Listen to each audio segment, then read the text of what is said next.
waiting on? ED's is still We're coming. short too, are we? We're still missing.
Good evening. Call to order.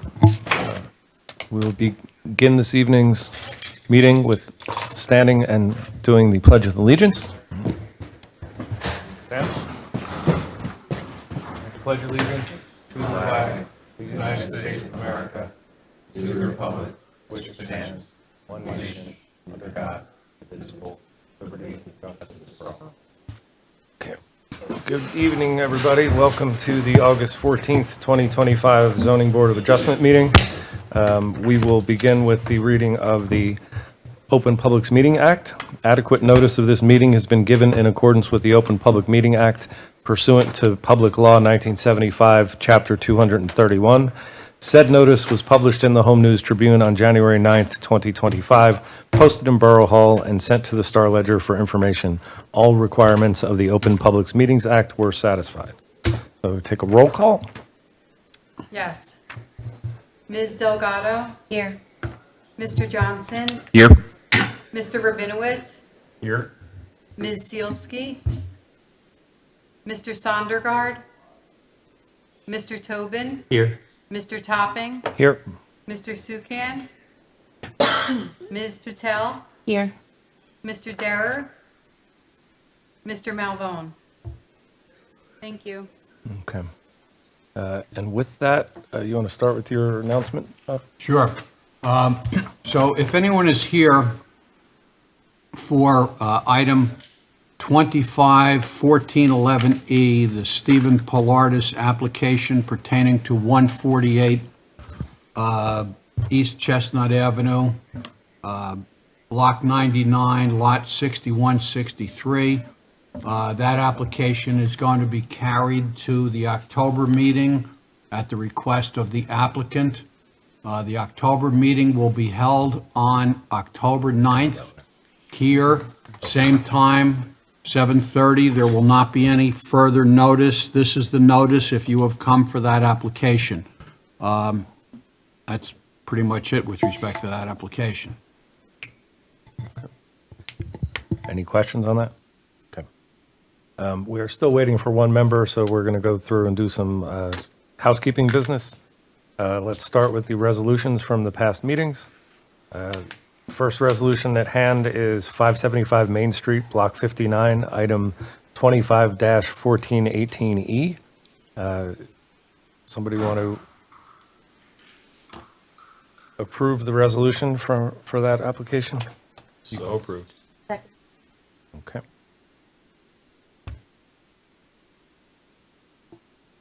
Ms. Delgado, Yes. Mr. Johnson, Yes. Mr. Rabinowitz, Yes. Mr. Tobin, Yes.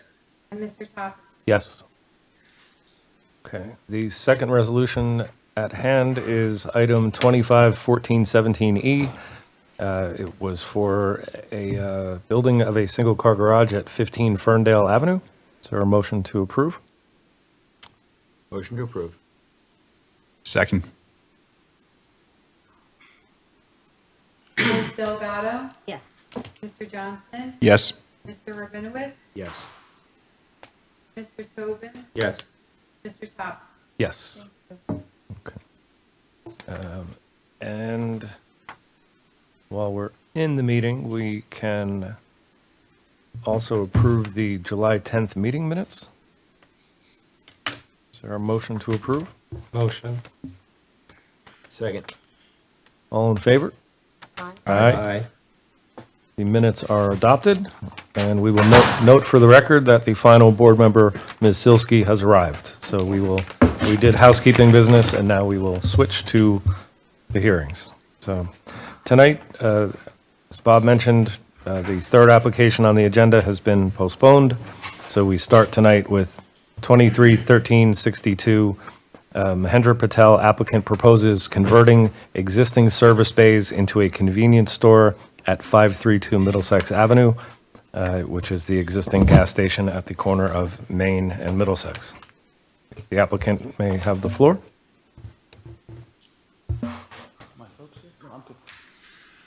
Good evening, everyone.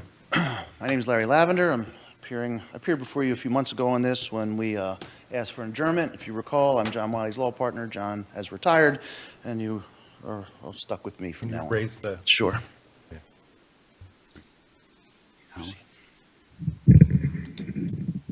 How's that? That's good. Is it on? You can Yeah, hear we me? worry about the TV ratings. Oh, that makes They, sense. they need to hear. I don't know if I'm gonna make this stay up, though. Oh. It's good. I'll just hold it. It's no problem. Thank you. If you allow me to read a few notes, and then we can begin. The property is presently the gas station across the street. It's an auto repair consisting of a 1,840 square foot building containing an office and 3 service bays along with 4 gasoline pumps. The application that's being requested, applicant proposes to convert an existing vehicle service bay to a convenience store at the gas station. The gas station with the 4 pumps would remain, and the building would be converted into a convenience store, eliminating the service bays. I believe there will be 2 employees at any time? Okay. Operations Monday through Sunday, 7 a.m. to 10 p.m., and the bulk variances at issue are lot width, lot depth, rear yard setback, impervious coverage, and they're all pre-existing. And we have 4 experts. The first is engineer setting up. We have a traffic engineer, an architect, and a planner. If the board has no questions for me or my client, I'd like to call my first witness. Yeah, we require a digital display.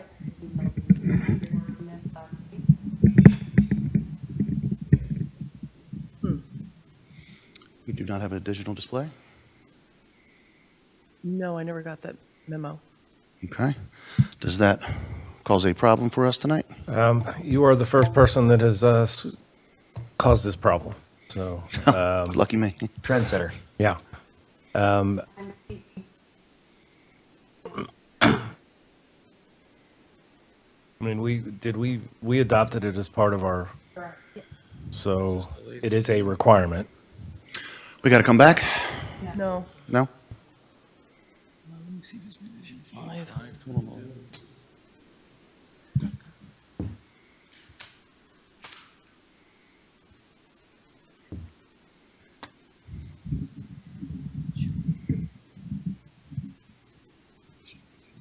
Email it to me.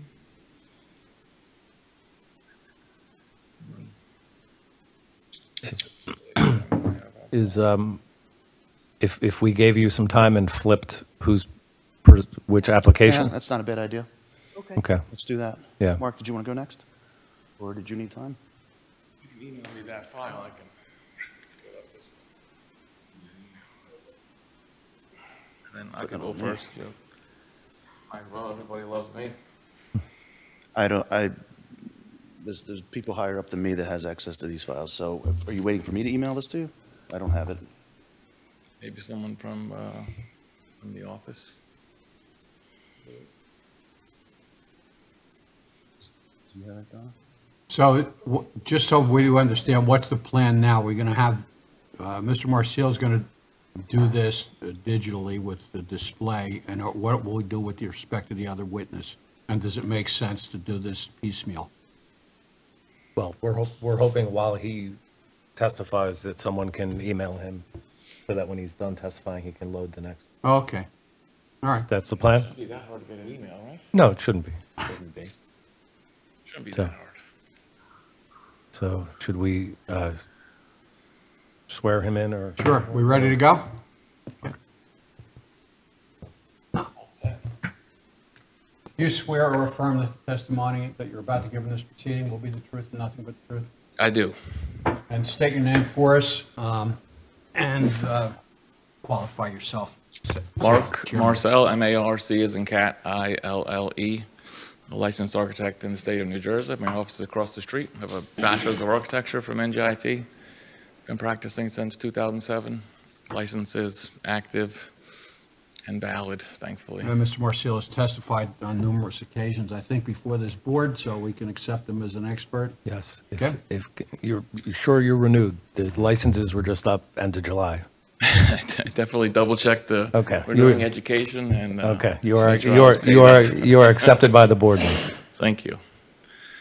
So my portion in this application is fairly straightforward. I mean, essentially, we are proposing to reskin the existing structure. So there's an existing single-story building on this property that has a small convenience store and then 3 service garage bays.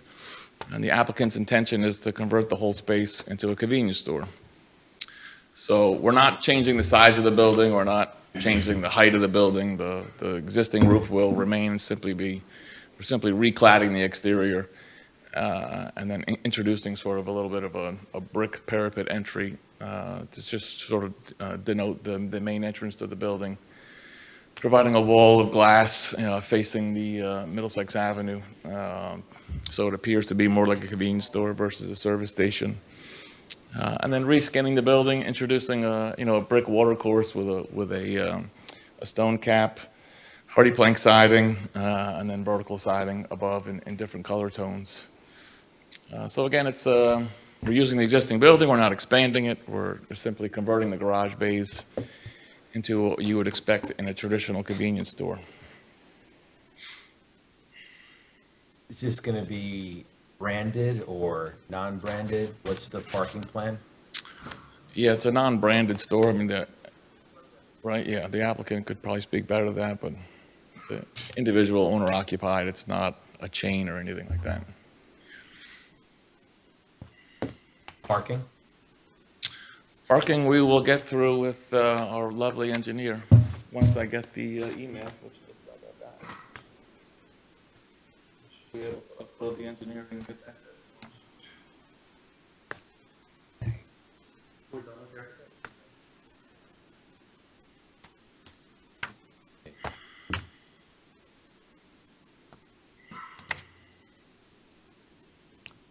Yeah, certainly happy to answer any questions. I can generally do 2 things at once. Although not if you ask my wife. It is. Mr. Chairman, our planner had some comments in his letter whenever you let me know. Yes. Thank you. I have a couple questions myself. Thank you. Yeah. That's what it says, yeah.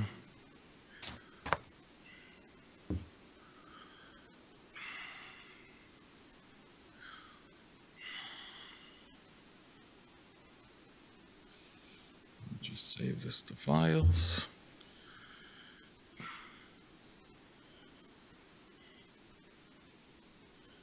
Vision 10.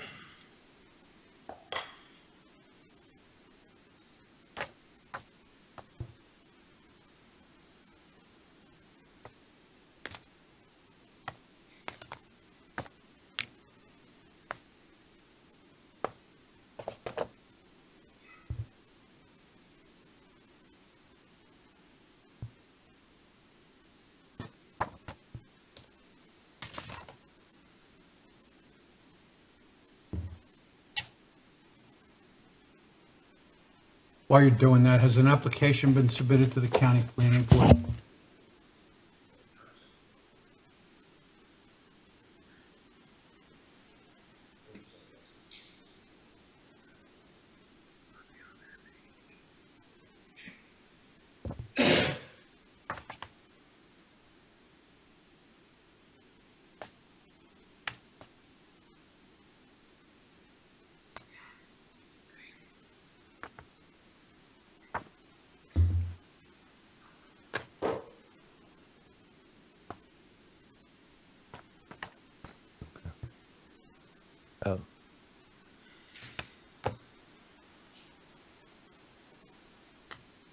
So, I guess, Mark, Mark, thank you for loading the thing. I'm not sure we were done with you.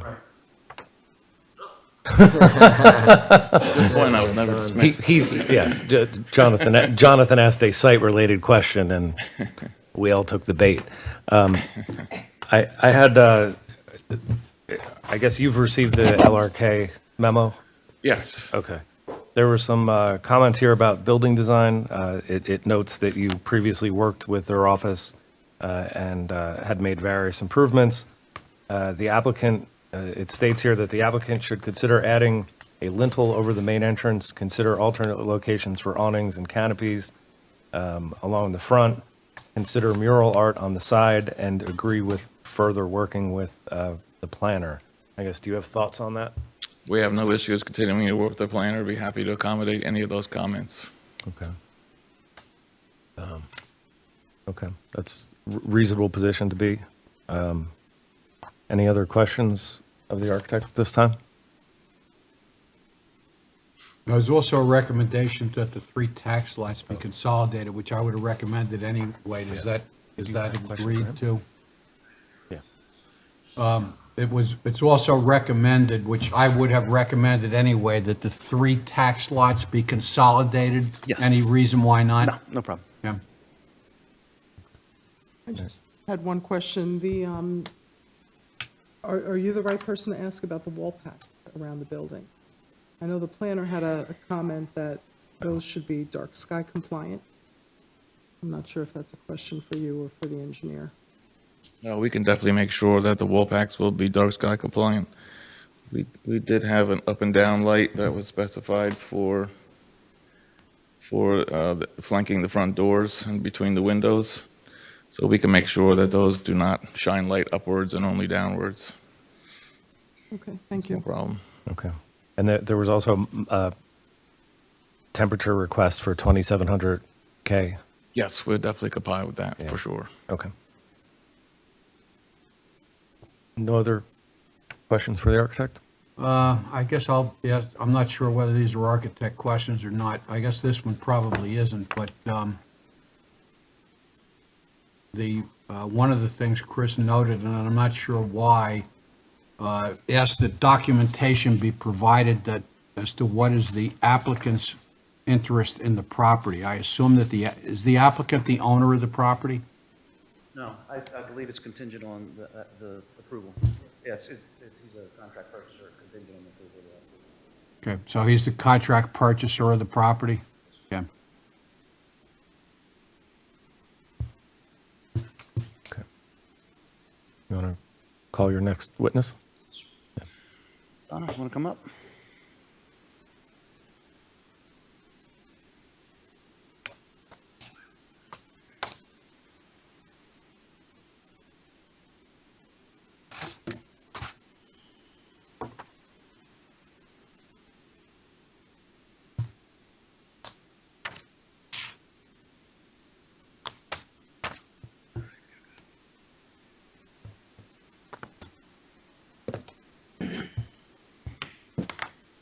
Do you swear or affirm that the testimony that you're about to give in this proceeding will be the truth and nothing but the truth? I do.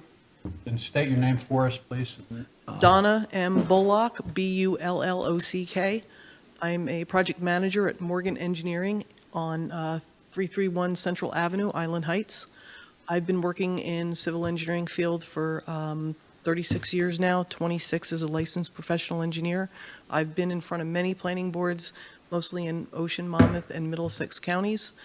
and my license is valid. You are accepted as a expert witness. Thank you, and thank you for bearing with me with the, I'm not good at tech, I don't know. My daughters are, but not me so much.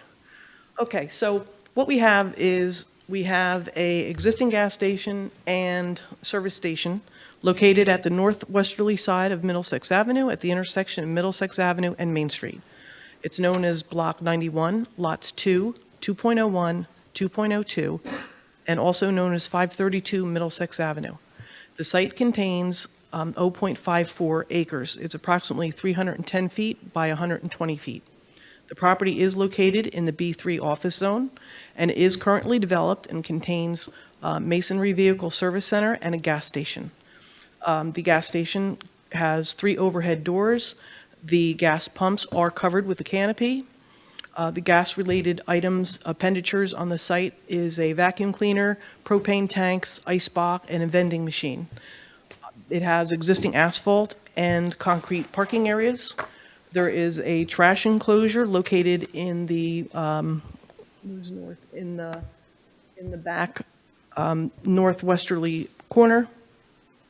The site does access a two-way drive, two-way drives on Middlesex Avenue, here, and one two-way drive onto Main Street.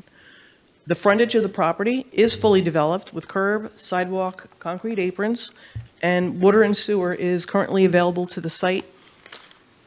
So what we're proposing to do is get rid of a situation where there's parked cars in the lot waiting to be serviced, and it can be an eyesore, especially, day after day when, people drive by. It's not a good sight, not a good visual thing to see. It's a good sight for what we're doing.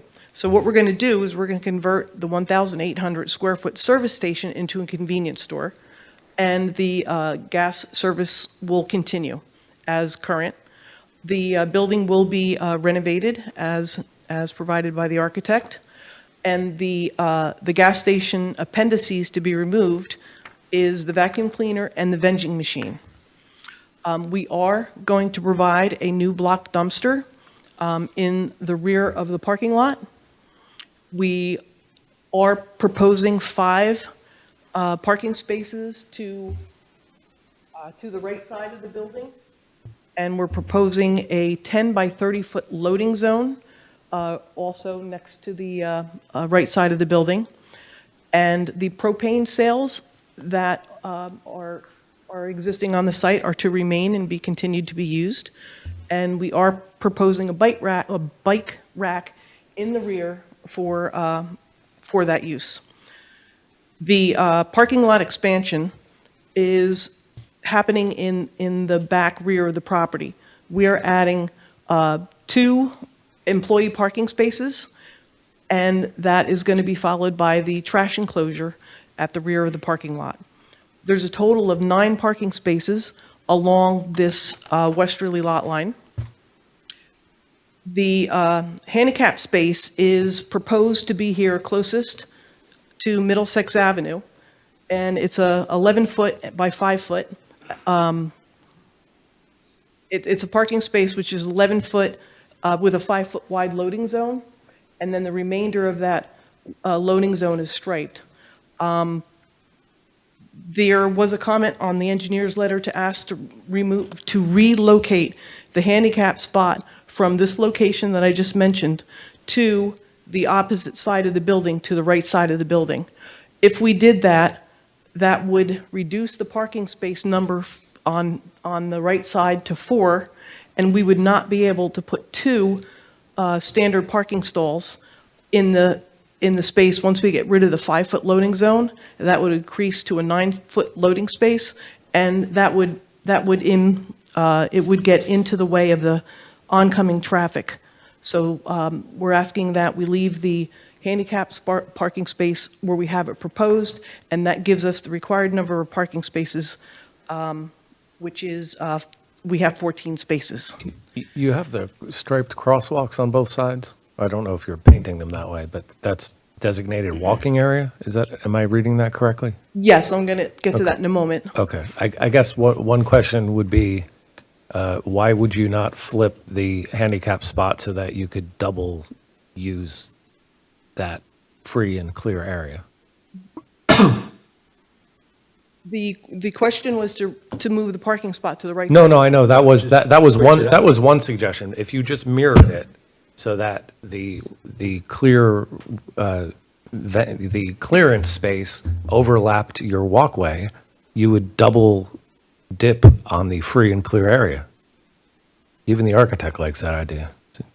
Okay, I- Makes yeah. sense. I see him nodding out there, yeah.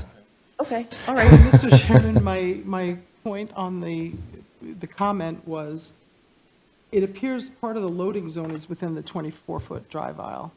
I don't know if you can confirm Oh, that. that's kind of a separate, Because it's not very clear in terms of the, what's called out. well, so I guess my suggestion would solve that. Oh, is that why you're putting the clearance area there because if you pushed a regular, Yes, okay. so. So right now it's a non-compliant clearance zone. Right. Now, we do have the 5-foot that's required for the handicapped, but the rest of the loading zone Well- tapers in to transition the entrance of cars.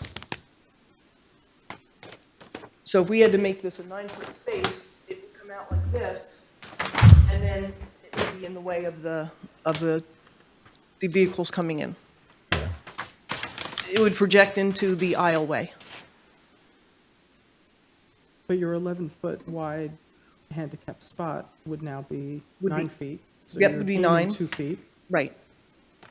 Just a couple feet short. I mean, it would become 5, excuse me. So you'd have a 5-foot aisle Yeah. where the handicap spot is now. You're gaining Yeah. 6 feet. Would that parking spot still be in the drive aisle? Yeah, I think you could get there if you mirrored them at my suggestion and used the clear walkway as part of your clear handicap space. Okay, so mirroring them, meaning you want it over here? Yes, which is the intent, is to keep the handicap spot closest to the I walkways see into what you're doors. saying now. Thank you. Okay, we'll look at that. Okay. So with that When you said, say, we'll look at it, does that mean we'll do it? Assuming it's compliant, we'll Okay. do it. yes. Right? Yeah. So back to the parking tally. We have 14 parking spaces proposed where 8 is required for the downtown use, where 15 spaces are required times 50%, where 7.58 spaces are required. So we meet that criteria. So we also are proposing walkways coming off of Middlesex Avenue. And there's a proposed 5-foot walk coming along the property line to a 90-degree turn where it will be a pedestrian walkway, which will then meet into the main concrete sidewalk for the front of the building. And this whole path that we're proposing, both on, where's my north arrow? Both on the west side, and then the same thing we're providing on the east side is when you leave the structure, there's a sidewalk. You would then enter another striped access path with ADA accessible ramps and detectable warning surfaces as required. So there is complete access from right through the whole property. And that would be out of the way of the circulation of the cars, since the drive aisles are within that bounded area. And let's see what else we have. So we're also providing a 12-inch thick, 2-foot high, 26-foot long decorative wall that is going to go in the area where the existing blocks are, where the decorative blocks are on site. That's a proposed landscape in front of the wall as well. It's a non-structural wall, and it's only going to support its own facade. We can increase the wall to 30 inches, as per the engineer's letter. And the wall will have 8-inch CMU block with a 4-inch brick veneer. There was a comment about the cavity wall being a double wide wall for insulation and drainage. That's not required since it's not up against the building and it's going to have drainage run through. And it's a freestanding non-structural wall. Then I want to mention about the existing site, the existing sign on site. The sign that gives the prices for the gas and all that is going to remain. There's no change to that. We're simply going to change the bottom portion of the sign where it says service station. We're just going to paint it over blue because it's no longer a service station.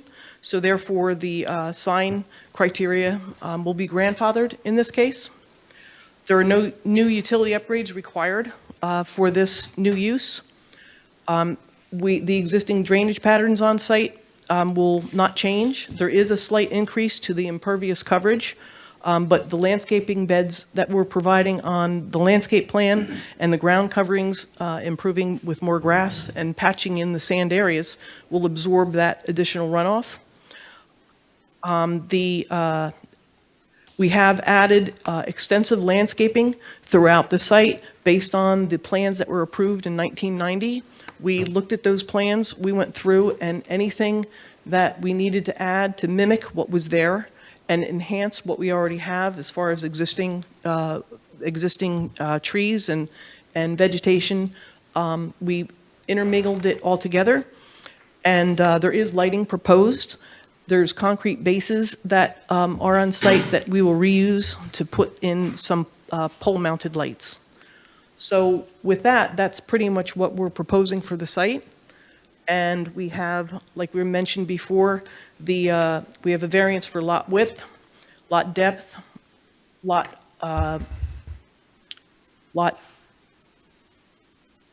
width, lot depth, front setback to the existing pumps, a front setback to the existing canopy. So those were all approved in the 1991 application. The new variances that we're requesting is maximum impervious lot coverage, 70% is required, and we have 71.1%. Maximum building height, 2 stories are required, and we're proposing 1, which is also an existing condition. And then there's the D variance that the planner will touch on his testimony.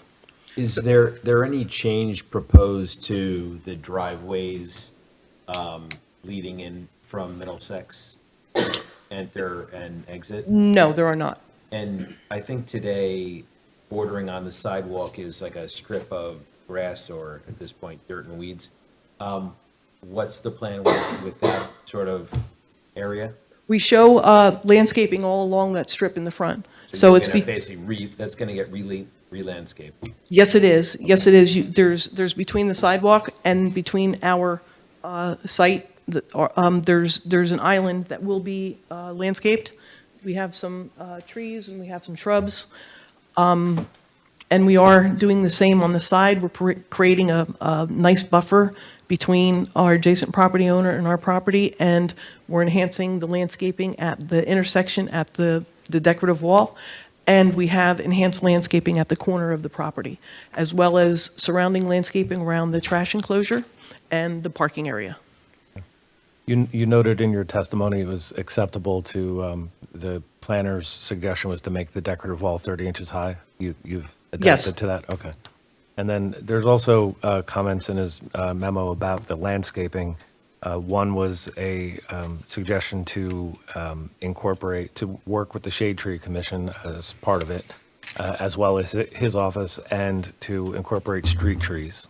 Are you Yes, we showing- do show some street trees, I believe. I'm not a landscape architect, but yes, we did take into those things into consideration. Okay. And we will work with that representative to make sure it's what is required Okay. or proposed.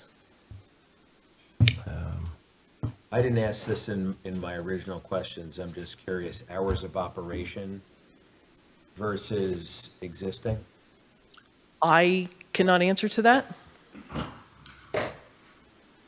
I know what the proposed hours are going to be. Did you also want to know what the existing are? I don't know if I can get Yeah, that. comparison would be helpful. Do you know? Come up to the microphone. State your name. Well, I'm Yes, going to swear you in. I have to question you on something anyway, so. Raise your right hand. Do you swear or affirm that the testimony that you're about to give in this proceeding will be the truth and nothing but the truth?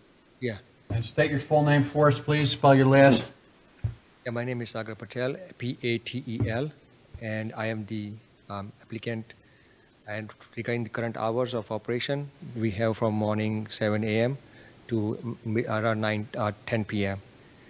And it will be almost the same when the convenience store happens. Almost the same or the same? I mean, the same, yeah. Okay. So 10 PM 10 p.m. closing. Yeah, 7 days a week? that's 7 days a week, yes. So are you operating the gas station now? Yes. Okay. And you're buying it, is that it? Sorry? And you're buying it? We are not buying the gas station. Right now we are leasing the whole property. So once this all is done, we are working with the landlord to get more All clearance. right, well, before I understood that you were the contract purchaser, so that's not correct. Contract purchases? Right. No. You don't have a contract to purchase the property, is that right? Yeah. You're the tenant, Yes. is that right? Can I clarify, Rob? Sure. It's my understanding that if this application goes through, you will be purchasing the property, is that correct? Yeah. Yeah, I thought he said he was going to try to purchase the property. Oh, okay. Which is it? You don't have a contract to purchase the property, Right now do we you? don't have any contract to show it to you, but yeah, that's what it is. That's what he said. Okay, but my question is there a contract to purchase the property, a written contract? No. Okay. So It all you're depends on the let approval. me just get this straight, because we want to make sure that you're properly here. So you're the tenant of the property, is that right? Yes. You're occupying it now? Yes. Okay. That's fine. Question for the engineer. For the crosswalk that goes to Main Street, is it possible to have had that go, I guess, on the other side of the parking spots? Because I guess it seems like as people are walking across, if there are multiple cars, it may be hard for the car, if there's a car that's not the one that's closest to the service station or like somewhere in the middle, to see that someone's is backing out of the spot. And it might be hard for pedestrians to see that a car is pulling out. Yes, that's a good suggestion. If we put the crosswalk behind the parking stalls, it would then have to bend in, and there's a lot of existing structures within the area behind the parking. Either way. So basically what would happen is we have the storage of the propane tank there. We have existing concrete bases where the light poles are going to go. There's 2. We have existing ballards around the propane tank. We have and the storage tank. So what would happen is we would then have to eliminate some of the shrubbery in this corner, bring it back between the edge of the parking aisle and the adjacent building. I'm not sure if we have 5 feet, it might be less. And to cut that across, it would then have to walk through the loading zone and then cut back and in. It's a good idea, but I think that as people are going to be walking up and down, that's going to force them to walk in front of those parked aisles anyway, as a natural habit. You know, the shortest point, shortest distance is a straight line. So I don't think people are going to just walk on their own behind and then through the loading zone and to the side entrance. And that would also, that would get in the way of some of the landscaping in there too. So that would be ideal. But I really don't think it's going to really function that way if we went through all that and resituated that. And we don't want to move the parking forward because of the existing layout. We have nothing proposed on the site changing the curb and anything except for in the rear of the property where we're expanding the parking by a couple of spaces and reestablishing the trash enclosure. So there's other than the sidewalk coming along the side, we're not changing any of the configuration of the existing parking on site. I guess in that same vein, you're saying that there's a bicycle rack behind the building? Yes, we provide it behind the building. There's not enough space to put it on side of the building because we want to have access. We don't want to have the bike rack blocking people to have to walk around the bike rack in the loading zone. I'm not sure, you know, so we thought that the best place for it was behind the building, to be able to have all the bikes come in like on two sides. I guess my question is though, like they would have to come on that walking path and then go back on the loading dock and then put their bike and then come back around. Is that the idea?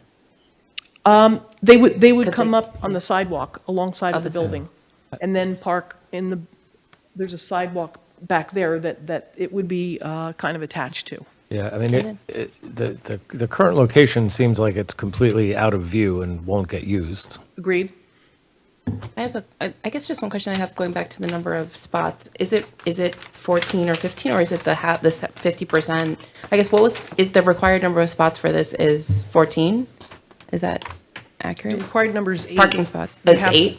Yes, we have 14. Because I think, I don't know, I think that kids will be here a lot if that's what, right? And I think there's like an illusion of safety by that path, but the cars, they're not going to potentially clear the car window, right? Or, I mean, there's a lot of Campbell kids walking down that way. I guess I just wonder if you need that many spots backing out, or maybe you can, I mean, I don't know anything about, I can't do it, but maybe like parallel parking or something that people aren't just backing out into the street. I don't know how, I guess I worry about the sidewalk that having an illusion of safety since the kids are going to be walking on that path. You're right, they're not going to go back around. Right, They're going to right. walk in front of the car, behind those cars. And then parallel parking It's not wouldn't be possible. possible. That would, Yeah.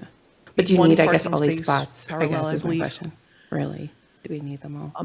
I mean, I'm open to ideas where we can move the bike rack, but I was, just trying to see where best it could fit. Wait, I don't want to put it behind the parking spots because that makes them drive through a parking spot. It would be nice to have it visible. Perhaps we can do something in this back corner. yeah, if you could at least make In that it, back corner where at least you could see it from. make it the proud side of the building. corner, yeah. Don't make Okay, yeah, we could look into that. Sure, well, we can make that happen so it's visible. That seems reasonable. Okay.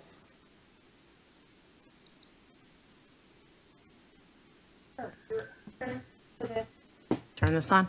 Is there a rear entrance to this location where the kids really would just purely be parking bikes back there and then walking around to the They front? would park the bikes in the back and walk around. The rear entrance is for the staff only. I mean, I'm just, 2025, we have to think if this store exists in the future, and we don't know. I also wonder about a safety aspect about children locking their bikes in the back of a convenience store where there's really just nothing back there either. So yeah, I do think, I get it. We're trying to figure out where it goes, but I would like a better location for that bike area. Right. And we do encourage, walking and biking in this town. I'm not thinking Campbell kids. The comment was Campbell kids. I'm actually thinking of all the St. Francis kids. I'm thinking of the middle schoolers. I mean, I could see this thing being well used, and I want it to be safe for the kids. So yeah, I would think maybe we need to rework or find a place for the bike racks. Yes, I definitely. I mean, I can definitely do something with that. Maybe, yeah, I just don't want anyone to have to drive through the parking lot to get to the bike. But it was something definitely that really should be considered.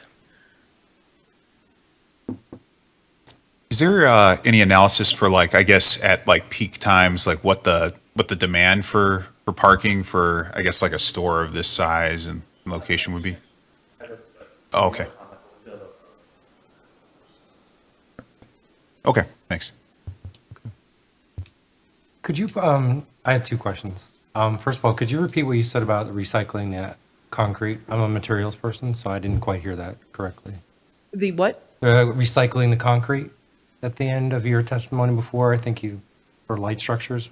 Were you just saying that there's concrete in space? They're reusing the concrete bases. Okay, just reusing the bases, you're not, yeah. okay. Yes, there's, you can see one,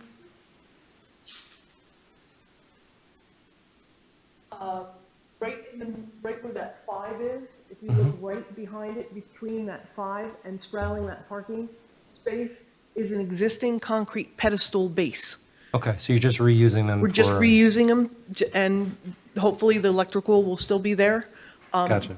And we're doing that throughout the site. There's 2 or 3 bases that we're going to reuse, and there is one proposed base back by the dumpster to be able to get the lit area to the left of the building. And thank you. Could you also point out where the 30-inch sign is going to be?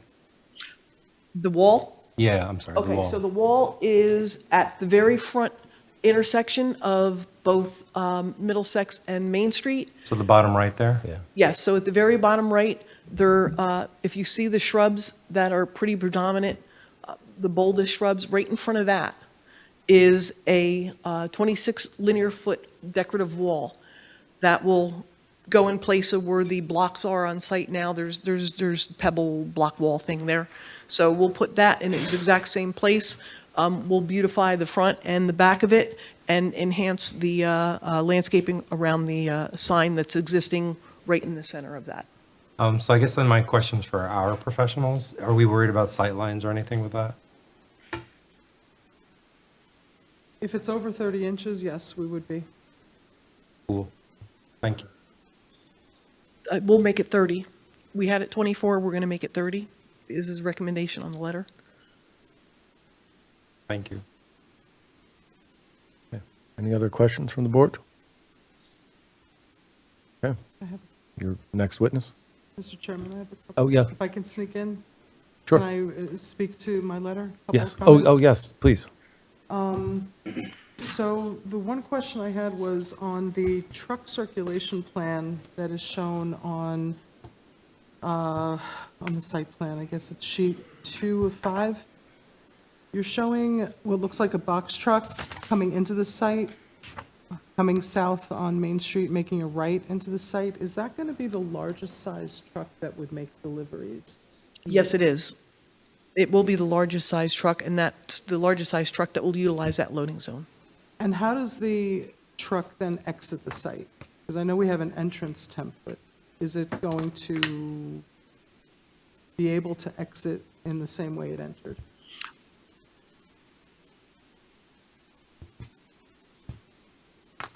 I guess it's based on where its next destination is, but obviously it would pull out and then become, either make a right and enter out onto Main Street or continue across the property and exit onto Middlesex.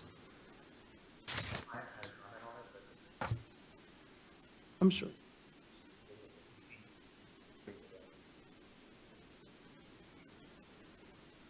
Sure.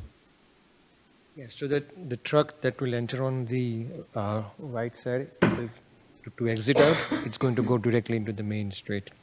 That's what's even happening right now, and it will happen same in the future as well. Back onto Main Street The- or the the- Main Street when you're, you mean Middlesex? Middlesex, yeah. So it will enter from the main street, and it'll exit out from to the 27. It'll make a right going Right. westbound Correct, on yes, Middlesex? yes. Okay, thank you.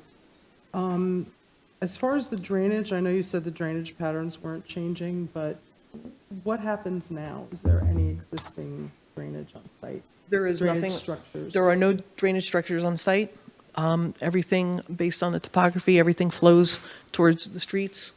Right now, it is a bit of a slope on the left side of the property, but basically, there's been no evidence of any ponding, any buildup of any stormwater. Speaking of the grading there on the left, I'd like to see, just for, a next submission, more grades provided along the accessible walkway, the accessible parking spot, just to make sure that those are all in compliance. And then to the left of the proposed landscaping along the property line, I believe there's an existing guide rail that's there that's not showing on the drawing. We see it in street view. And I was wondering if that was, A, if it was on your property or on your applicant's property. Yes, and it B, is. if it can be replaced, because that's something we'd like to see replaced if possible.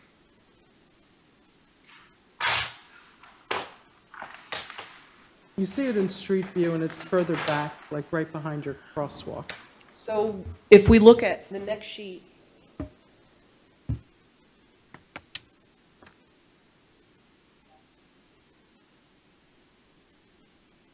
which is the grading plan.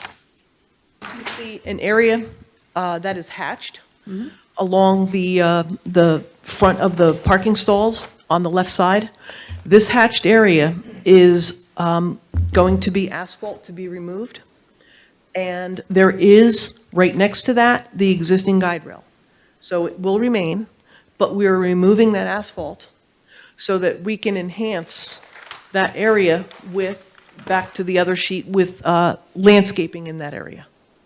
So we're moving that portion of the asphalt, leaving the guide rail because it's already there and there's a little slope there, it's structurally sound. And we'll landscape it and we'll have bumper blocks for the cars on that side as well. Would you consider changing it out if that's something, for instance, the planner? Consider would removing recommend? the guide rail? Consider replacing the guide rail, not removing it, but replacing it with like a railroad tie, or, it is a little damaged closer to the street, at least where you could see it from street view. Well, It's a little bit of we're an thinking, eyesore. but with the landscaping that we're doing on both sides, we're thinking that would hide it, since we have plantings in front and behind it. And we're hoping not to have that expense and disturb the slope. Fair enough. If the landscape is going to cover it. Yes. I'm okay Thank you. with that. I think that's it for me, thank you. Okay. I think we need a condition, by the way, that the landscaping be maintained, because A, you're using it to screen this guide rail, and B, you're also using it as a,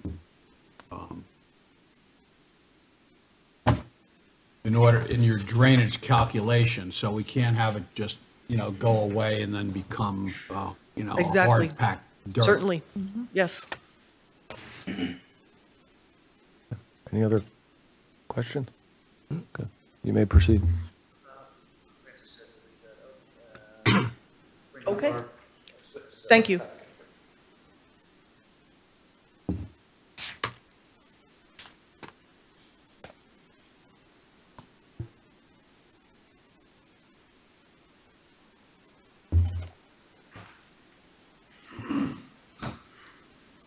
Raise your right hand, please. Do you swear or affirm the testimony that you're about to give in this proceeding shall be the truth, nothing but the truth?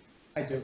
State your full name before I spell your last. Sure. Frank Miskovich, spelled M-I-S-K-O-V as in Victor, I-C-H.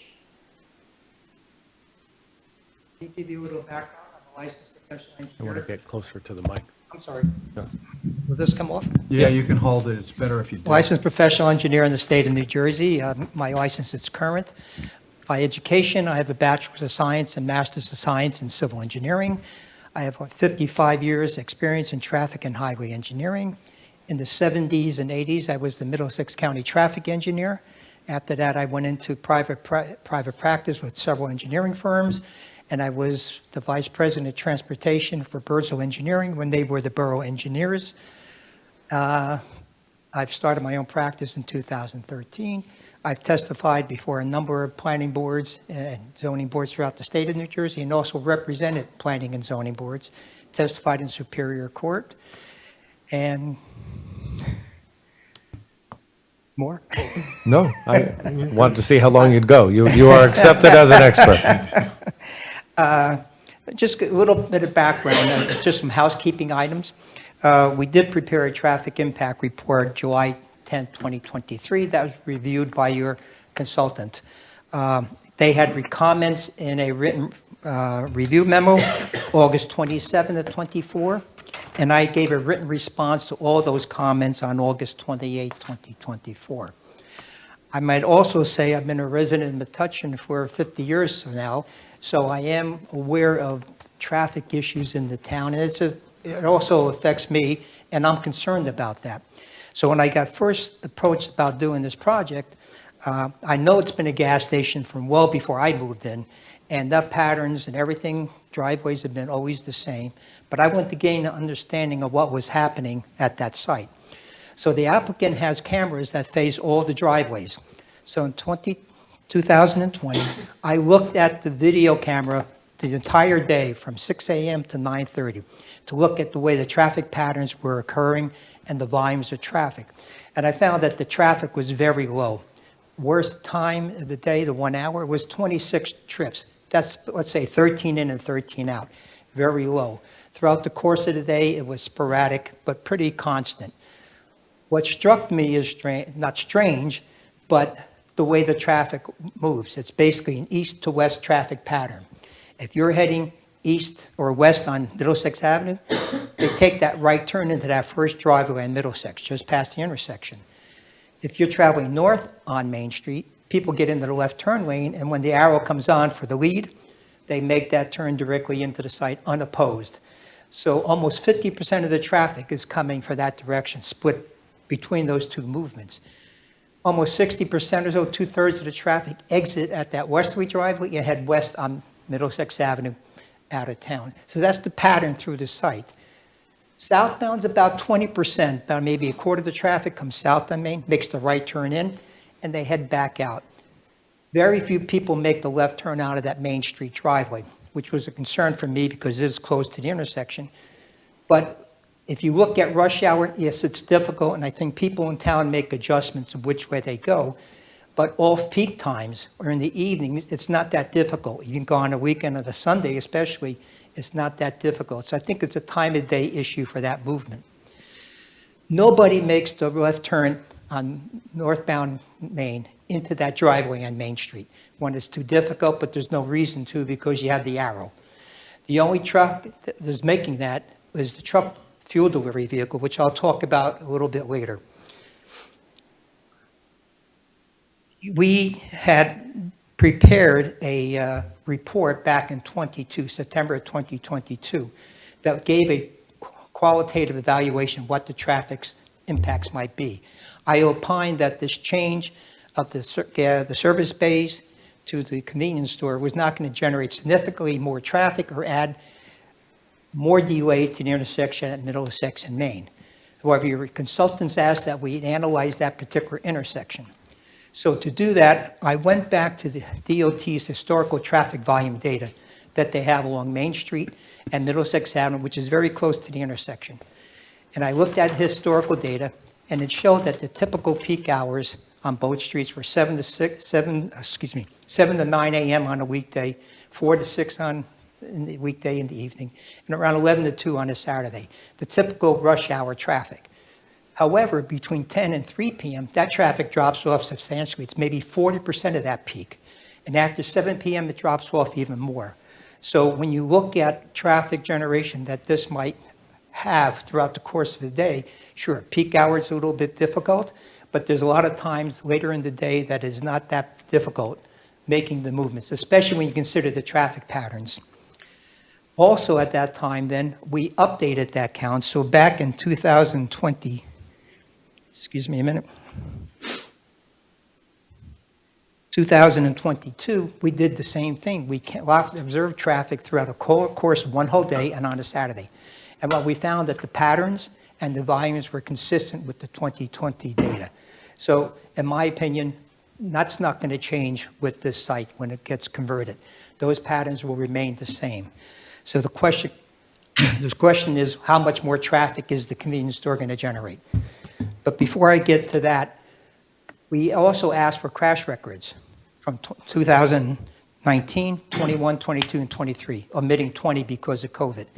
And what we found that there was no accidents at these site driveways over that time period, except for one person trying to make a left turn into that westerly driveway on Middlesex Avenue. That was the only one at the driveways. During that same time period, we had an accident at the Bagel Pantry driveway and went to Schenck driveway. So to put it in context, these driveways have been operating fairly safely for all these years. So I have no reason to suspect that that's going to change in the future with this. Before I get into the analysis, since we are on the DOT jurisdiction on Middlesex Avenue, we are required to seek a new highway access permit when we're on the highway, if there's a change of use, or if we're changing the driveways or anything, any work within the public right-of-way. We are not changing any of the driveways or work, so we look at the traffic, and we need a new permit if we increase the traffic by another 100 trips, 50 in, 50 out during a peak hour. We're nowhere near that threshold. So we put our documentation, sent that to the DOT, where we asked for a letter of no interest, meaning they're accepting the change in the use from the service station with bays to the convenience store with gas, and we don't need a new permit. It's accepted as shown with this footprint and the square footage.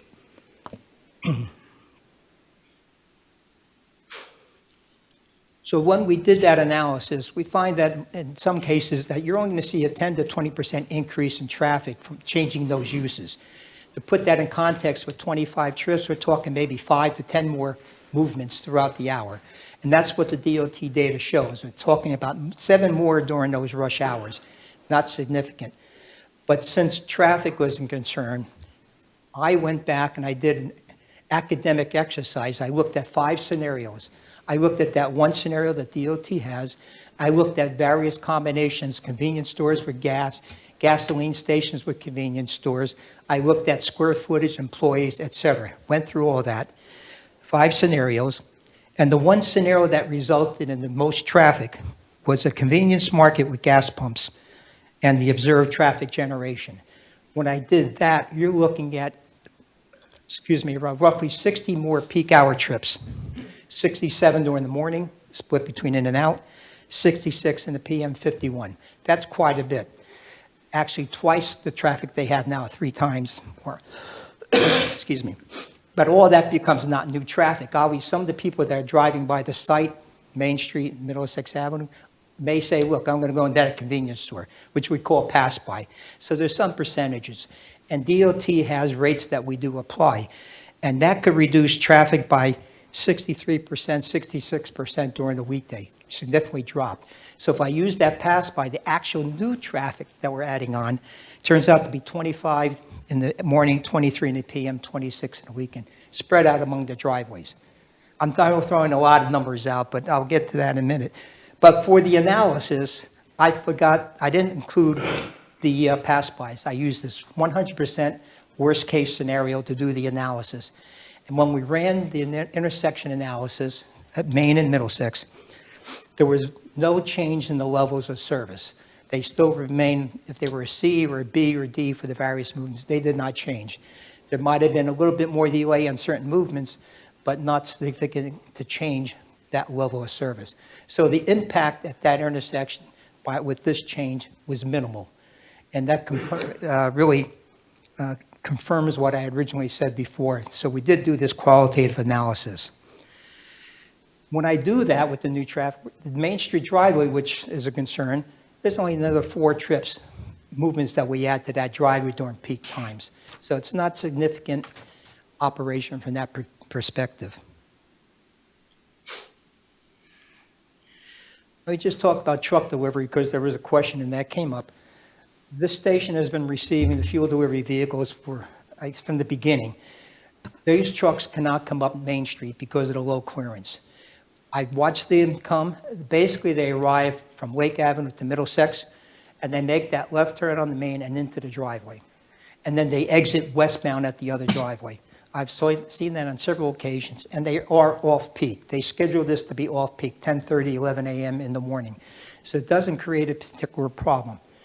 When they know they're getting delivery because they put the order in, those spaces that are in that, where the 5 spaces in that top corner, the top right corner, that's where the fuel tanks are. Those can be coned off so they are not parked there, so when the deliveries are made, they can come in, just like they've always gone, and on their way. Excuse me, it's maybe 1-2 deliveries a week that they have.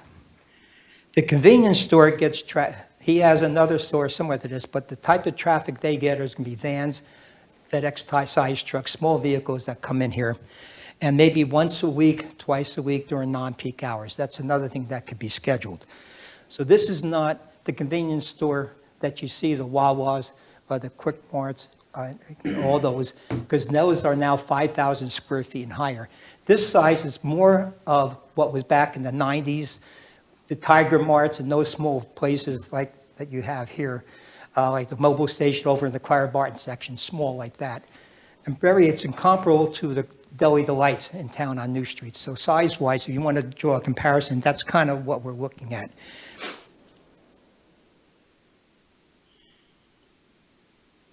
There was a question about parking. Right, we looked at parking demand. The Institute of Transportation Engineers has data regarding parking, and we looked at rates. With this size store, we're talking about 6 occupied spaces at peak time, and there's an 85th percentile, which is 10 occupied spaces, meaning 85% of the time it's going to be 10 or less. So the 14 spaces that we have are adequate to support this particular convenience store size. I would also point out that the parking requirement is 1 per 180 square feet, which requires 14.2 spaces. You round it up to 15. If there was only another 180 square feet added to this building, the ratio would change and it'd be 1 per 200. And the 14 spaces would comply with that. So we're kind of right at that border between the sizes as far as parking. But as far as the demand, we're more than adequate to support the anticipated demand. So having gone through all those numbers and put some of you to sleep, I guess, the bottom line is this is not going to increase the traffic, in my opinion, very much. I really think you're talking about 10, 20% more. I think you may get more pedestrian-type traffic entering the site, which is the intent of having it on this side of 27, so you not have to cross the street to get into the surface, because I see there's really nothing on that side of Middlesex Avenue, at least in this area. So I'm here for any questions and comments or.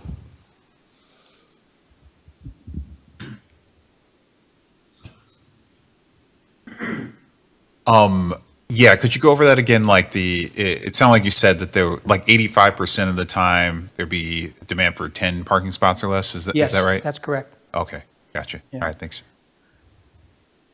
You perfectly described the only behavior as you were describing people in that spot. Because I live on the side of, I turn in off Main, I always get my gas. If there's any cars or any traffic, I always exit out on 27 and back to. Yeah, I think in town, we all know different times of day you go certain ways. Correct. And I think the patterns and shown throughout the day, those were consistent. They weren't just peak hours. They were consistent, the traffic patterns throughout the course of the day. I didn't know it was on. Sorry. My microphone was not on. So for the record, all I said. I got to try and answer that question. I know. I just said that you did actually perfectly describe as a resident here, my behavior with using this site for, gas.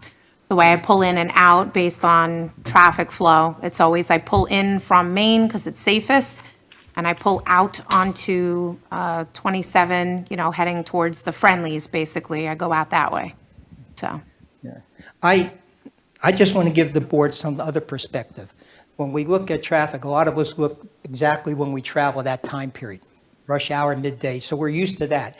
We look at it from traffic engineering at a little bit broader perspective. We look at that peak, but we look at what's happening over a longer period of time. And that could be over 5 minutes, 15 minutes even, because that can make a difference depending at what intersection you are. But I was curious because the concern that I had, as someone mentioned about pedestrians and the school kids coming in here with their bikes, what is happening? I went over to Whole Foods, and I'm sure we all know that one, and that driveway off of Central Avenue. I went there on a Friday and 2 Saturdays, midday, 15-minute period.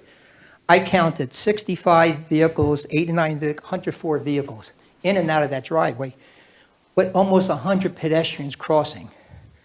It's hard to believe, but that's what the numbers were. Our pedestrian estimate might be 5 to 20 at peak time. So in essence, that is 3 times higher. That 15-minute period is 3 times higher than we would expect in an hour. So just to put that in perspective, that seems to function. And I agree, we looked at how, in the earlier stages, how the pedestrian movement through the site, looked at to the back, there's a lot of utilities and things to do with. But as Ms. Bullock pointed out, people are just going to come and take that short path. So that's how we did this. And I liken this is like any parking lot in town. There's parked cars, you got people walking behind them. So by delineating it, and I think that the turnover rate here is not going to be very high in those spaces anyway. But I think that can be controlled by the operator too. You had mentioned that they would be blocking off an area of parking with cones when they know deliveries would be coming. Do you know about how long those deliveries take, just to have an idea of how realistic that is? Well, it all depends. The owner would be better this time. I'm going to guess when I've been there, maybe 15, 20 minutes from what I've seen. Okay. And I can't tell you if that's the average or shorter or long. But they pull in, they fill up the tanks, and they're get gone. moving. And the same with deliveries, whether you get UPS or some of these deliveries. Once they make the load, they're not standing, they're drop and they're going. So this is not the type of store where you're going to have large trucks sitting here and people loading stuff into the store. Yeah, it's exactly what he meant. It's the same what he mentioned, maximum 15, 20 minutes, because they also want to go to other places as well. So they just come in, dump, put the stuff and just leave. Thank you. Yep. Could you or borough professionals kind of explain the distinction between like the 14 required parking spots and like the 50% requirement that was mentioned earlier? Maybe the engineer, I'm not aware of that.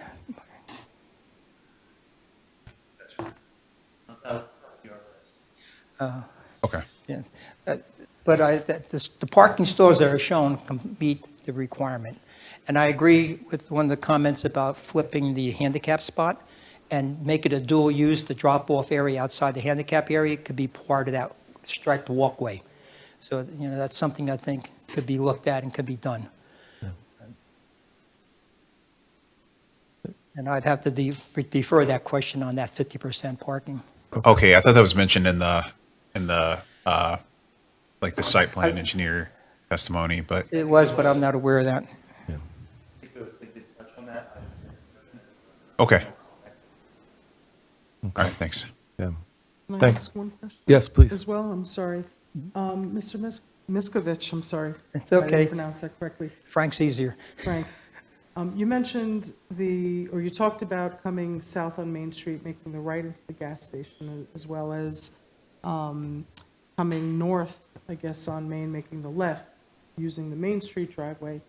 The easterly driveway on Middlesex, is that restricted to one-way in? Because I see the site plan just shows the one pavement It's arrow. not restricted, but the way the patterns are written, I may have misheard you. The patterns are basically westbound here, and they pull in, or they come up and pull into this one. I went to that So- one. I thought you were talking about going into the Main Street No, driveway. the only one, no one does this. Okay. The only one is the fuel vehicles that make that turn. And that's because that's the only way they can arrive into town is from that direction, Do coming you from the see- refineries. Or did you see in your analysis many vehicles coming out of that driveway to make the right or to make the left onto Middlesex? They made the left during off-peak times, midday or so. They were I can give you some ideas of numbers. Majority of traffic at that driveway was right turn out.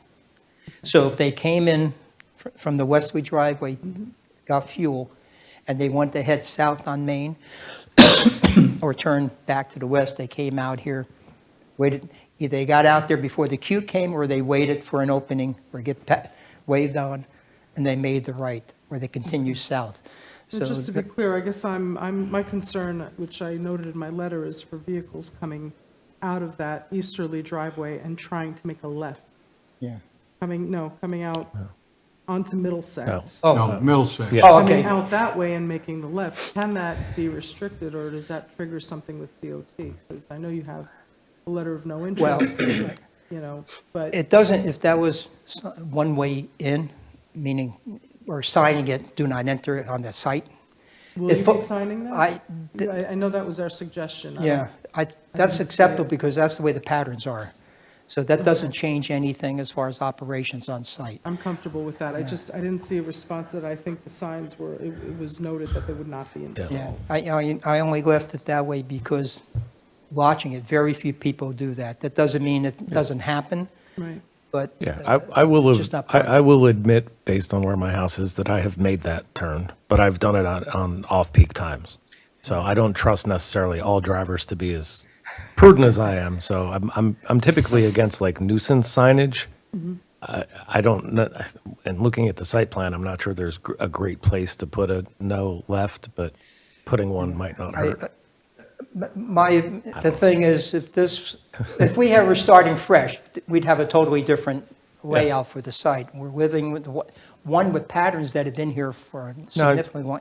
And as you mentioned, that I think people may want to do that, but they're not doing that rush hour. Right. You know, and, but if they were, there's been no accidents shown in any of the reports. Right. I think that's the greater point. I think that the data you brought. So, thank you. It was very, welcome. Thank you. it was very Thank you. clear testimony. I know in my own professional career, I've witnessed a lot of traffic testimony, and it can be mystifying at times with the statistics and but I think having a traffic testimony based on someone who lives in town, that's a credibility pull right there. So, yeah. Thank you. Can I add something too? As somebody who works with traffic engineers every day, thank you for making the profession look less complicated. Appreciate it. Thank you. Next witness. I'd like to bring my last witness up. John, you want to come up?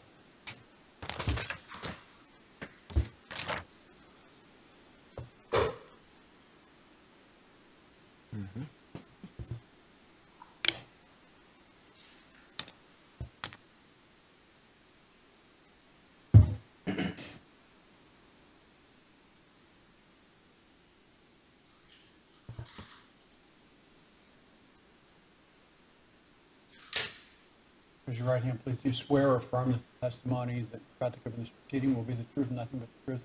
I do. State your full name and spell your last, please. My name is John Tykina, T as in Thomas, A-I, K as in Kelly, I-N as in Nicholas A. I'm a licensed planner in the state of New Jersey. I have been since I completed my studies at Rutgers University in 1992. I started my career in October of 1989 as the zoning officer in the borough of Metuchen. And I spent from 1989 till 1993 as a zoning officer here, working for Mr. Constantine as he was the borough planner. That was how I did my, you have to do your 3 years before you get your license. So I spent it sitting here, not in this building, but sitting here. So I've been a planner for 32 years, and I've had the pleasure of testifying before more than 180 boards throughout the state of New Jersey and around the country, and I never made it back here, which is somewhat amazing. But I have testified in virtually all the other Middlesex County communities in the last 32 years, and it's nice to be home. Welcome back.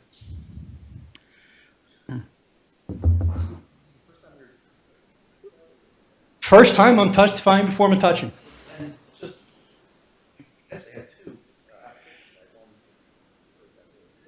That is correct. I literally would have hit a doubleheader on my first time back, but Jesus.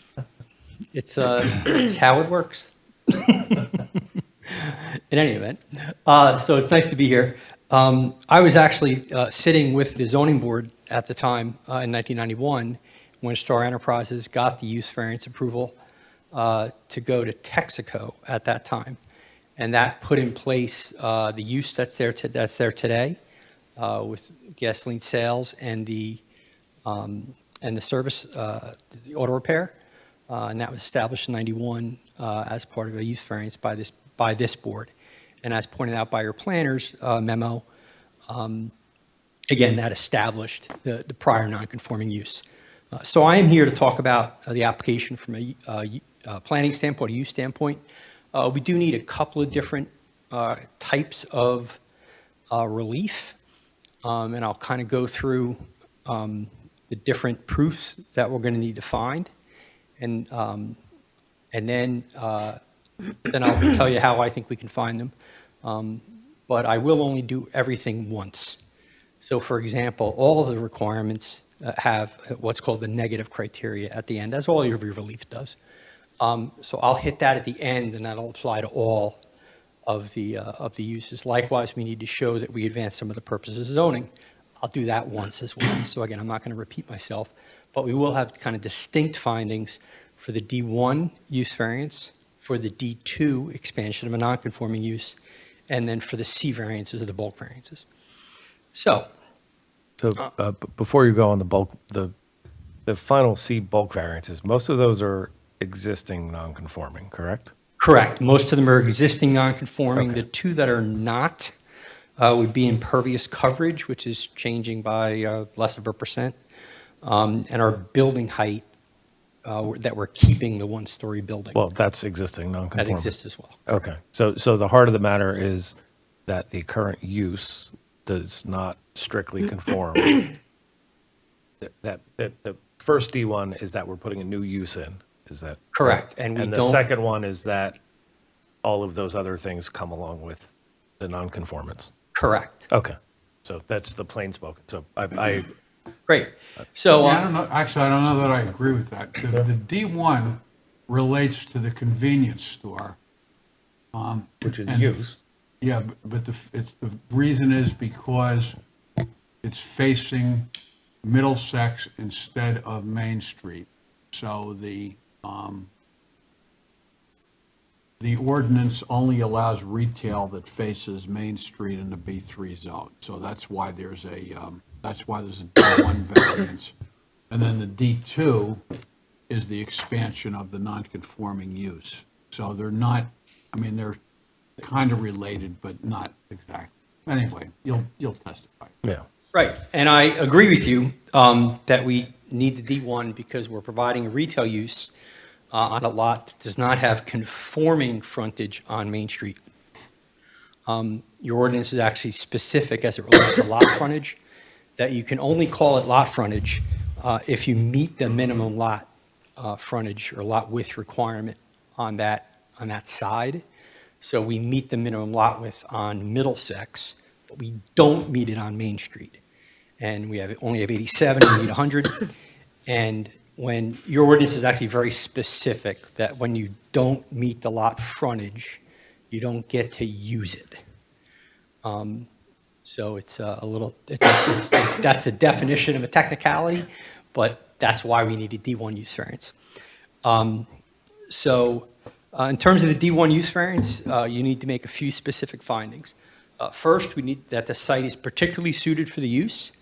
Secondly, that we do advance some of the purposes of municipal land use law. Third, that we reconcile why didn't the governing body zone it this way for what we're looking for. And then finally, the negative criteria. Is it going to have a substantial detriment to the public good, public at large, or our neighbors? And are we going to have a substantial impairment to the zone plan or the master plan? And that those two negative criteria things come for everything, and I'll kind of do those at the end. So in terms of particular suitability, the location is on Main Street. We are on Main Street, we just don't have sufficient frontage to meet the technicality of the ordinance.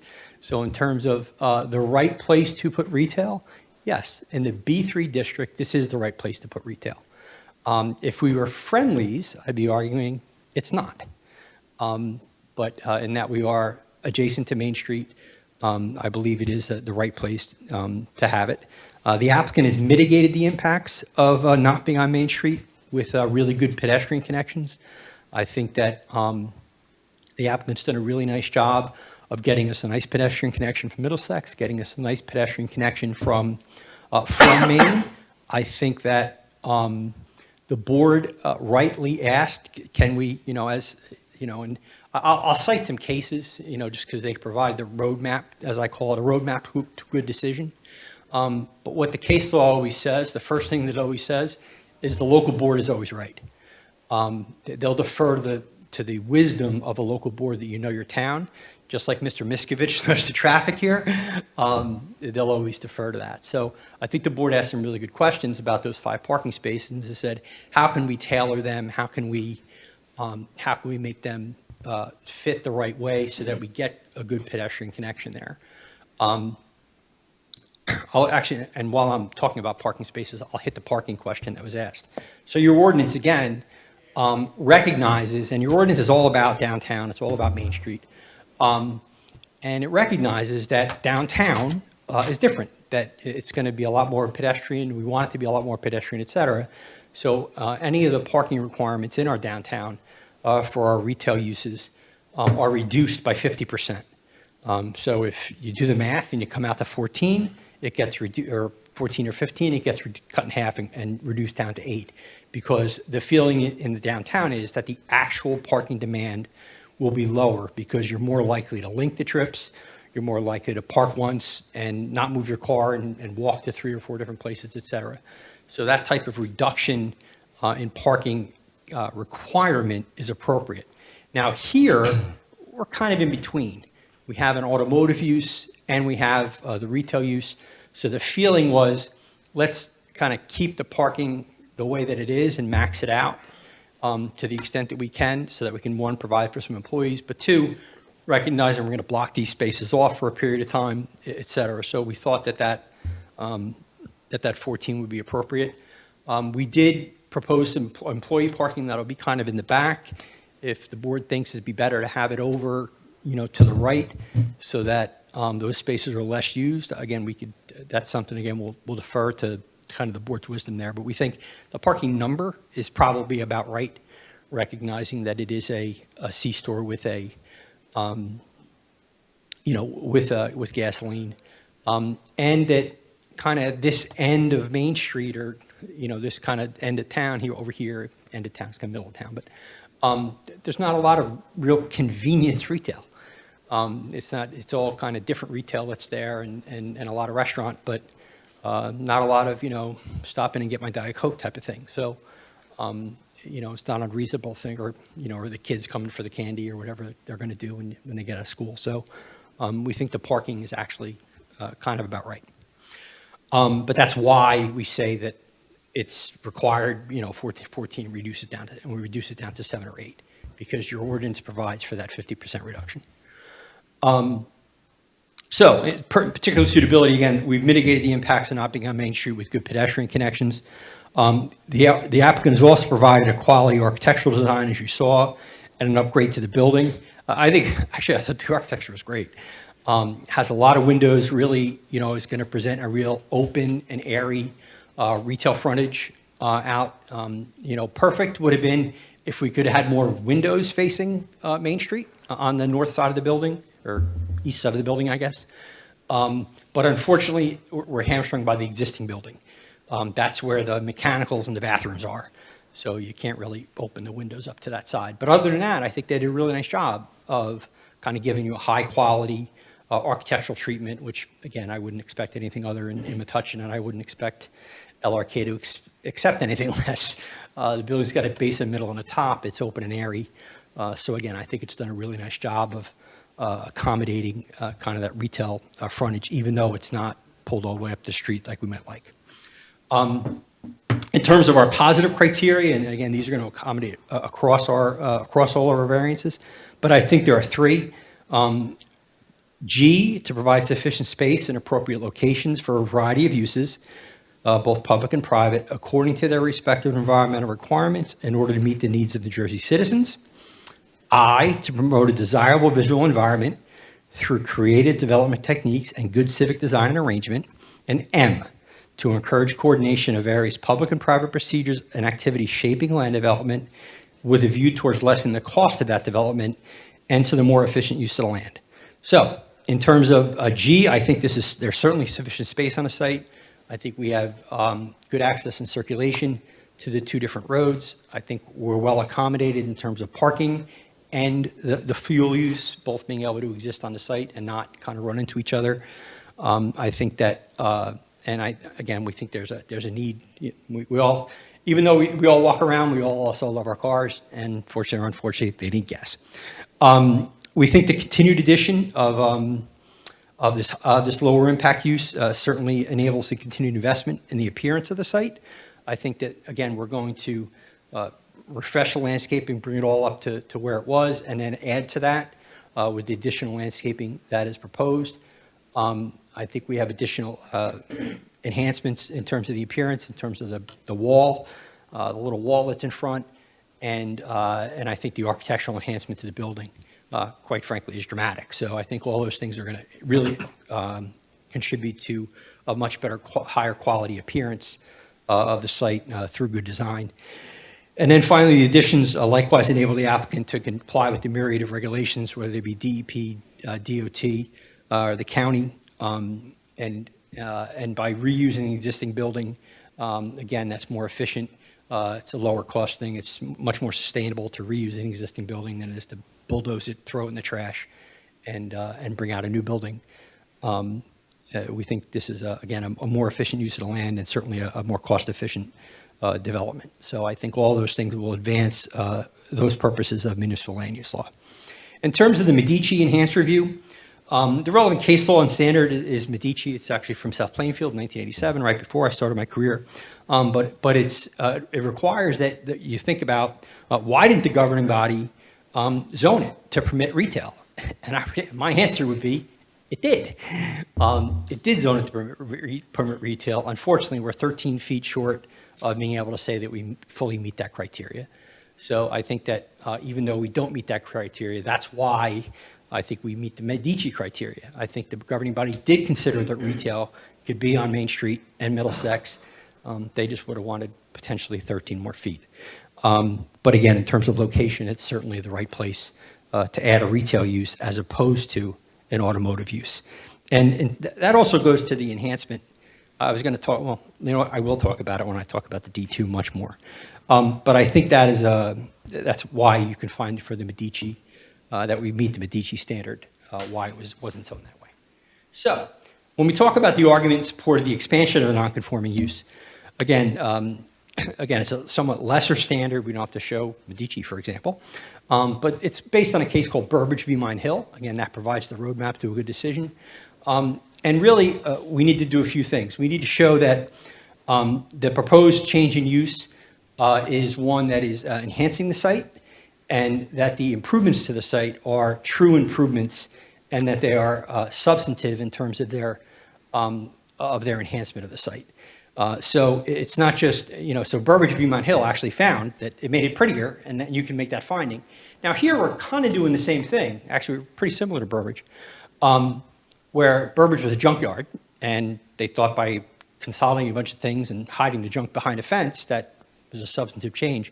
Here, what we're doing is we're removing the automotive repair use, which is the use that results in any of the perceived unsightliness on the site from a vehicle that's under repair or is being repaired. It might sit there for a couple of days while you're waiting for a part or waiting for the right technician to be there, or whatever the case may be. So we're removing that use that really provides an unattractiveness, if you will, an unsightliness right in the heart of our downtown, and we're replacing it with a retail use that is ostensibly permitted and encouraged by your downtown. So we are truly making an enhancement to the site, even though we're retaining one of the nonconforming uses. We're removing one that we think is the more offensive, quote unquote, and we're replacing it one that is certainly more appropriate. And we think by doing that, that is a true enhancement and improvement to the look and operation of the site. And the balance of the special criteria, special reasons, and the negative criteria will continue to apply. In terms of our C variances, again, most of them are C1 variances, whereby a reason of a physical feature that uniquely affects a piece of property, or by reason of a structures that are legally existing thereon. The strict application of your setbacks, et cetera, would be a hardship. So yes, we're not going to tear down existing buildings and move them, et cetera, when we're continuing to either adaptively reuse them or continuing to use them. So in terms of the canopy setback, the building setback, the canopy setback, the building setback, you can do that again. I need another drink of water. The canopy setback, the building setback, all of those things, they are existing conditions that are continuing. It would be a hardship to eliminate them. The one that we are changing is impervious surface. Again, it's a minimal change in terms of some puts and takes. But again, to make sure that we have good, safe, efficient operation around the site, trucks and cars need certain turning templates, et cetera, to make sure that they work. And we believe by providing that little touch of existing impervious coverage, that it represents a better plan. And again, the positive, the purposes of zoning would continue and the negative criteria. And the case law there is Poland v. South Plainfield. Again, that the improvements and the benefits of the project as a whole outweigh whatever potential negative could exist from that minimal increase in impervious surface. So the benefits of removing the automotive use, replacing it with a retail use, much more preferred in the downtown. Those benefits are much greater than that minimal increase in impervious coverage. And I'm sure Donna can make water flow downhill the right way and take care of all of our drainage the right way. As she said, the site has functioned very well for the last 35 years without impact or issue.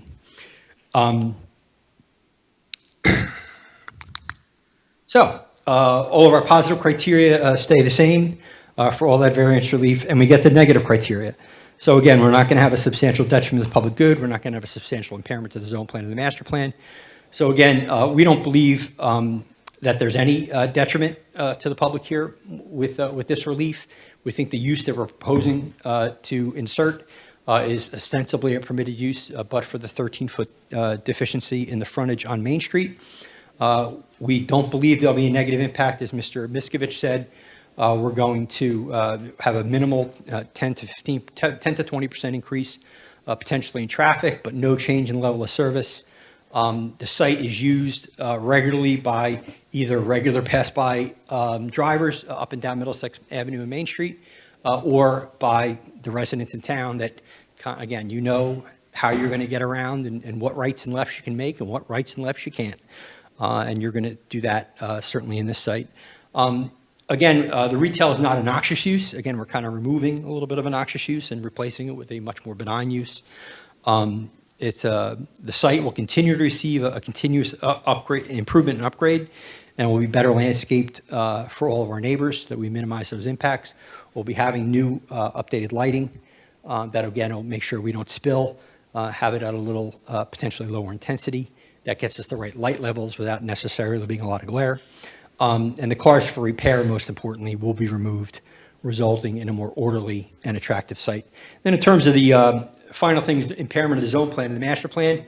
So again, with the grant of the use variance in 91, the subsequent, any of the subsequent land use plans or zoning plans they knew that this use was there, and it kind of continued as B3. I mean, your ordinance, your master planning and your ordinance is actually remarkably stable. Literally dating back into the 80s for your land use pattern. That's when you really kind of leaned into the downtown Main Street.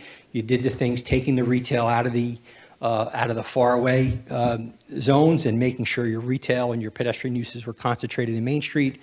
You followed up into the 2000s with the addition of additional residential downtown, and I think that's been tremendously successful. And then continued redevelopment patterns, all of that taking place, recognizing that the B3 along Middlesex and Main is going to exist. And, Friendly's has been there since in the 80s, and gas station existed on this site since well into the 70s. So all of that was done recognizing this site. And again, we're changing to a use that is permitted in the B3, just with some conditions, one of which we missed by 13 feet.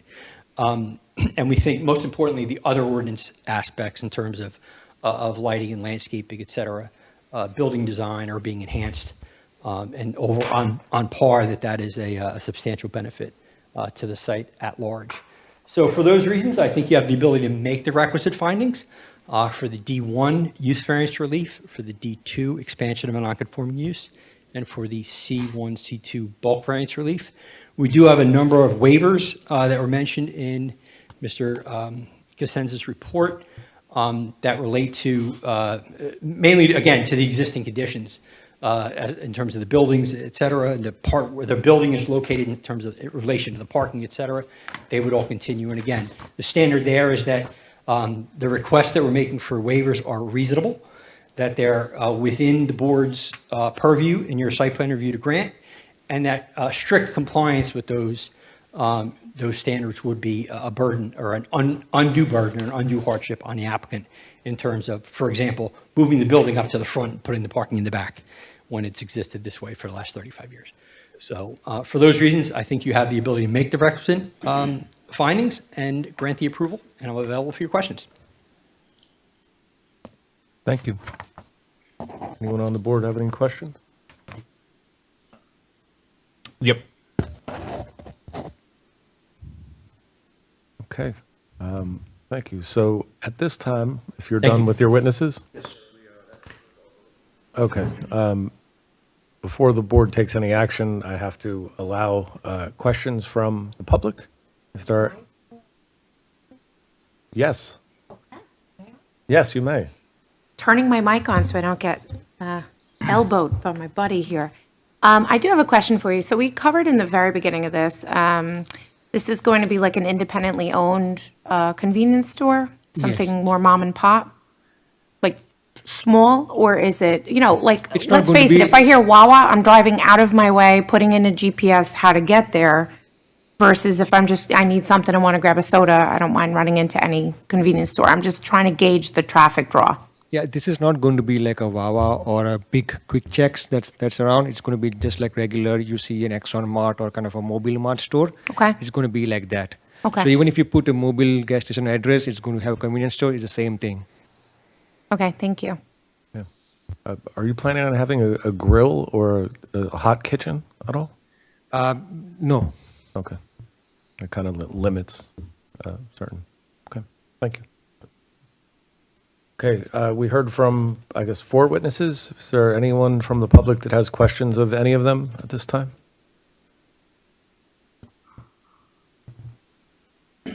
And this is specifically questions. If you have a opinion or a comment that you want to make outside of asking the applicant a question, there's time for that as well. Okay.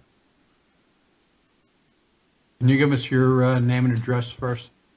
My name is Eric Morse, 9 Laporte Accord in Metuchen here. I wanted to ask, as far as deliveries go, spoke about the fuel.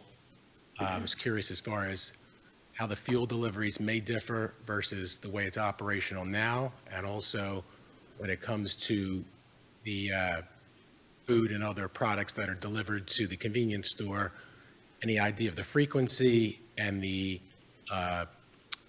duration that, and the times of day that it'll occur. Okay, so we'll let the applicant answer that. I will say, just in case the clarity of the testimony wasn't there, for regular food deliveries, there is a dedicated, spot for any trucks to park. And you specifically asked about fuel, if fuel delivery will change? Timing will change because of the new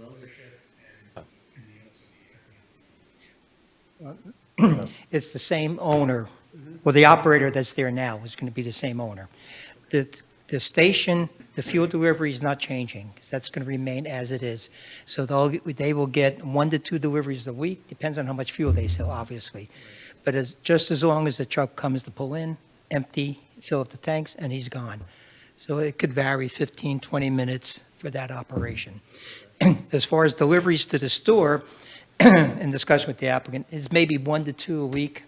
Sometimes it might be 3, but the deliveries are in the smaller box trucks, FedEx type sizes, where the really dry goods and things like that are being brought in. Because there's no cooking on site, there's nothing like that requires anything else. So there is the one loading area that's proposed adjacent to the east side of the building that they want to pull in there. But they're there maybe 15 minutes tops, and that's it. Yeah. Well, the fuel deliveries are typically, they've been coming in late morning, between 10:30 noon when I've seen them. I don't think that's going to change, but that's a scheduling one. It's a little bit more difficult to have the other deliveries made, but definitely most of that is done off-peak anyway. Because they're loading. Oh, no. During the day. It might be mid-morning, maybe mid-afternoon. Well,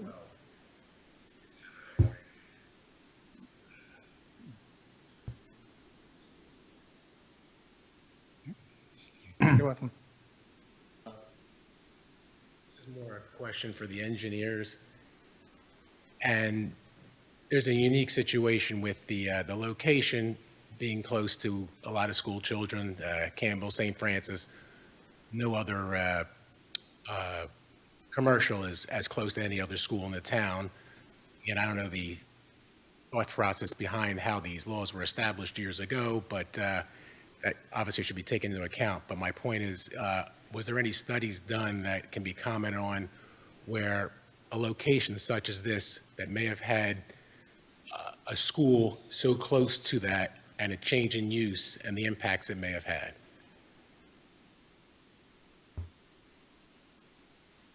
So Lavender, who do you want to have answer that? Thinking myself, we have someone?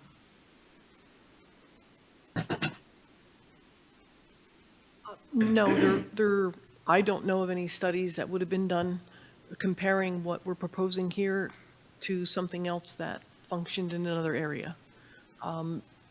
As far as preparing a site plan for the applicant, we follow the zoning ordinance, we follow the checklist, we prepare the plans and do reports as required for site plan approval, application and submission and approval. So I can't answer to that. Thank you.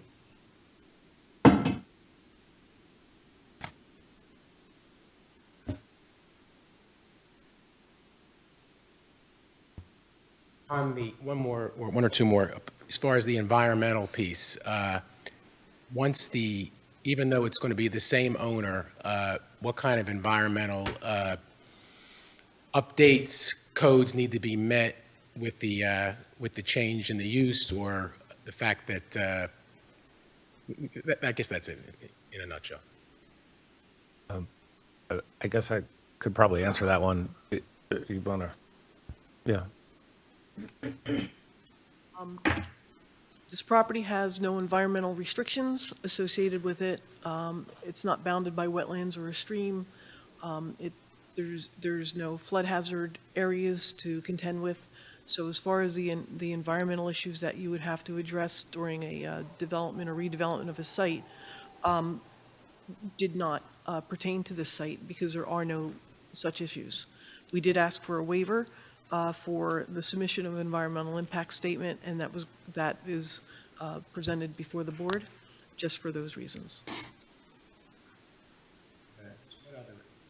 I'm sorry, while you're on that topic, I noted that there are monitoring wells on the site, right? Yes, Are there any restrictions pertaining to them?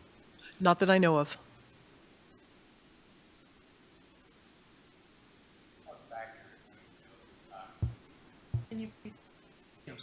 Oh, so I didn't step away.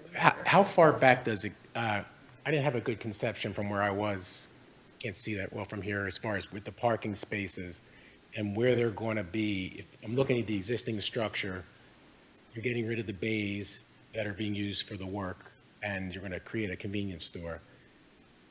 Are there going to be spots around the back that are going to be closer to the residential, and how many? And are they going to be against the side that would be closer to the Friendlies? Like, how many are positioned there, and how many are positioned behind the property? So we are not reconfiguring the parking where it is now. We're adding some parking to the front closest to Middlesex Avenue. And we have a parking strip to the east side of the building for 5 spaces adjacent to the building. That parking lot limit and configuration is staying the same. We're increasing the other side of the building where we have a trash dumpster enclosure, and that dumpster enclosure is there now. We're just adding 2 more parking spaces for employee parking and adding a dumpster enclosure that's made out of masonry block instead of the shadow box fence. So the configuration of the site is not changing. Nothing behind the spots behind the building. There's no parking behind the building. And against where there's another commercial building, and then you have Friendly's. There's nothing to use that area. No, there is not. Okay. Thank you.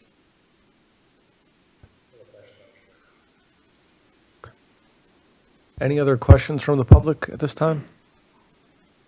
Okay, seeing none, we will close the questions. Are there any comments related to this application from the public? So if you have a comment or an opinion, you don't have to have one, but if you have one, okay. When you make comments, I have to swear you in. I'll ask you to raise your right hand. You swear or affirm that the testimony that you're about to give in this proceeding will be the truth, nothing but. I do. Okay. And again, I know this sounds silly, but I'm going to ask you to state your name and address again. Sure. Eric Morse, 9 Laporta Court in Metuchen.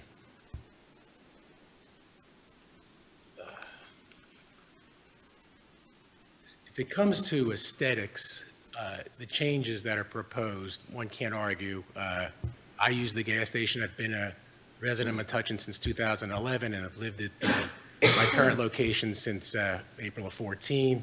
So from an aesthetic standpoint, when I go out in my backyard, it's for sure a little bit of an eyesore. So as far as from a beautification process, no one can argue.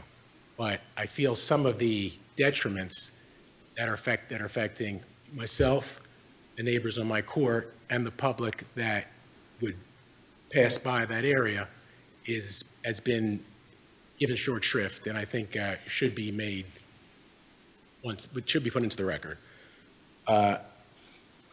Most concerned with the noise for myself and my neighbors. I have young kids. There's several young kids on my court there, Laporta Court, which is right behind there. Unfortunately, had some issues with Friendly's, with trucks parking there. Took a while, but it's been resolved by the town, which is nice. But I'm fearful of the congestion and the traffic that's going to come to that area, the noise, the deliveries, traffic patterns, although I can never dispute the engineers. They've done their research, they know. However, future traffic patterns and impact is somewhat speculative. We don't know how much it's going to increase. And I know there's variances that need to be lifted to enable this to happen. And I feel that there are options in a small town which over the years has become a little bit more crowded, a little bit more congested, pushing more to a commuter, fine, but now basically you're on Middlesex Avenue. It's a pass-through town. You have a lot of people coming in the mornings. It becomes very congested, and when school starts in a month, it's going to be that much more congested. And I think some of the testimony has given little weight to the impact on the kids that are coming to Campbell and to St. Francis schools, which are very, very close. When I'm driving past there or walking there, I see many people walking with their parents. And I think you got the most vulnerable kids, unlike more mature kids that are going to Edgar or to Metuchen High, that may be impacted by this. Hopefully people use caution, but some of the passer-throughs, hopefully sometimes they're frequent, sometimes not. We don't know if they're going to quickly go through the light, turn in, and you have people, especially between 7:45 and let's say 8:30 in the morning on a school day. It's going to create a safety issue, and I don't know if the best of planning can overcome that. And I definitely want to put that on the record, and it needs to be considered. Again, you have vulnerable kids. You don't have high school kids that are a little bit more mature and be able to deal with some of these people that could be weaving in and out quickly to get into a station. And the use for it now, you have I don't know, however many bays, and you have a gas station. The amount of traffic will increase. Desire is for the owner to have it increase, which is fine, but having it increase in this location is a very concerning thing. We do have a Krauser's in town, which is off the track. You have a Whole Foods, which we know. We have a store on Main Street that's a convenience store. It sounds similar, one on Pearl Street. So there are options here. If we lack some of these options, there might be a greater need for us to consider this. But again, I just think that when we have other options here that are in locations that are more sensible, adding another one here with such concerns is a problem. And I am definitely concerned about noise. My wife works from home, and again, I don't necessarily want to wake up to a Sunday morning to loud stuff. Get up early. I'll probably get up relatively early then, but I don't necessarily want to be woken up by the trash being collected, by deliveries coming late. And although 10 o'clock is not super late, I like to try to once in a while get my kids to bed early, and it does become loud. Again, I've been a victim of the trucks parking in Friendlies and had to deal with that for a while. To add on to that, I'm looking for a good experience. I'm not living in New York City. I like to think I'm living a little bit in the suburbs, so I wasn't really expecting this to be put in my lap. Got to be concerned a little bit about loitering. Don't know how that's going to take place, but it's a non-issue when you have a body shop slash gas station. It's definitely an issue that has to be considered. Let me see what else I can mention here.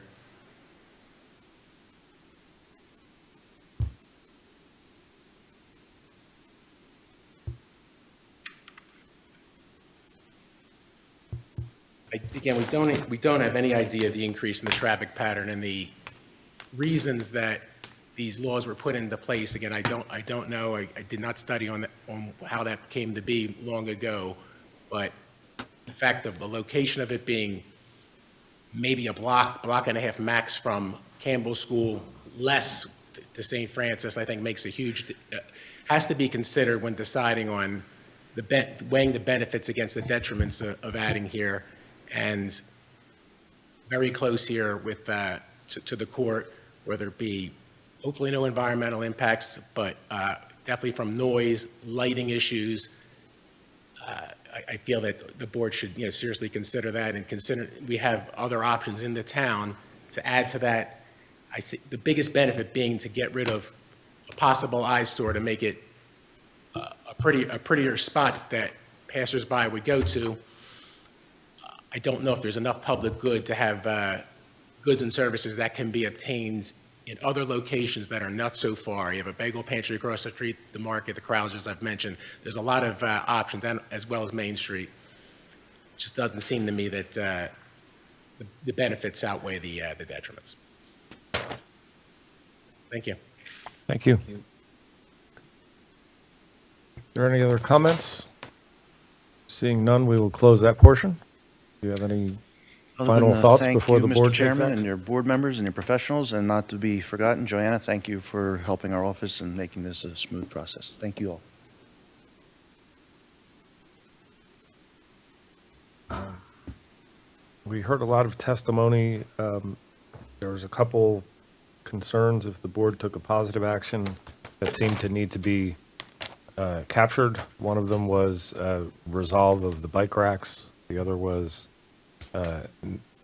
landscape design in accordance, coordinated with the planner, as well as a landscape maintenance plan.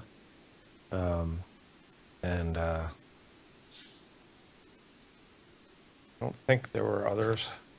There were some minor lighting and architectural aesthetic coordination with the town planner as well. Oh, does the board feel strongly about a no left turn onto Middlesex sign? Visual pollution versus traffic safety?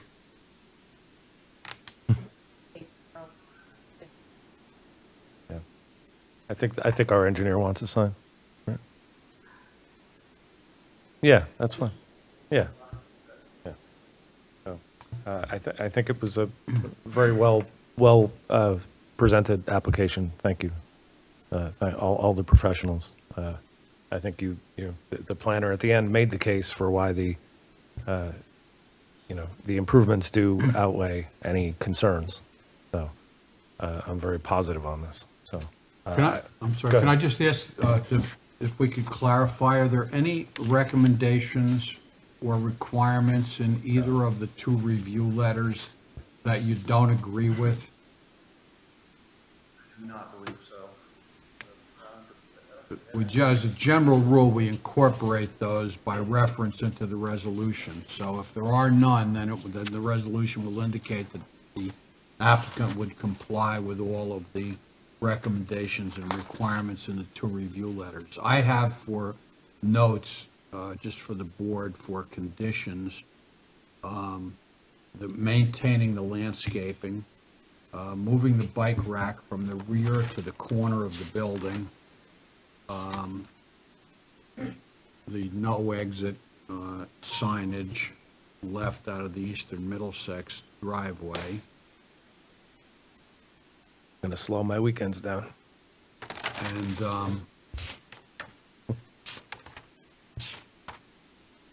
I think that's it as far as conditions. So, if the board is inclined to grant this, then we would have the usual conditions. I would note that I agree with the analysis of the, not necessarily that the board should grant the variances, but with the analysis of the legal issues that the planner presented, which are also the same legal issues that our planner presented in his memorandum. I've got a quick question. So the owner-operator stated hours of operation to 10 PM at night. Is there a town sort of requirement around that? Well, regardless, the answer to that is I don't know, but if you want to limit the hours of operation of the convenience store to 10 PM, that could certainly be a condition. I think we should. I guess to that end as well, in terms of taking into account potential noise, is that something that we can also include in terms of delivery times, or no? For example, what would we? So ensuring that deliveries aren't happening at 7 AM, at 6 AM, or? What hours would you want to restrict deliveries to? I think the ordinance already for things like landscapers and things like that, it's 7:30 AM. I think that's already in the zone. So what, 7? It's 8. So you want to limit deliveries from 8 AM to what? Well, I'm saying landscapers are different than like a delivery truck, I would assume, right? Or is it all essentially? Well, they're covered? indicating that the delivery trucks are going to come later than that anyway, so I don't see. I think you bring a good point up, but when we think about the noise of a vehicle, vehicles are allowed on the road and in the parking lots so I'm not sure it's a noise thing. So. Yeah. Yeah, that would be a different event. Yeah. So the trash, the same company that picks up the trash right now is the same company that's going to happen afterwards as well. What time though? I think they come around 7:30, 8 o'clock at that time. In the morning? In the morning, yeah. Because it'll be It's on it'll be the- before the opening of the store, essentially. Yeah, they don't have to come to the store, so they just come pick the trash and just leave, yeah. And it's been there for last 10, 15 years, the same time every single week. All right. The So town- what the town trucks come restrictions earlier. have Yeah, we oh yeah, I know. zeroed in on?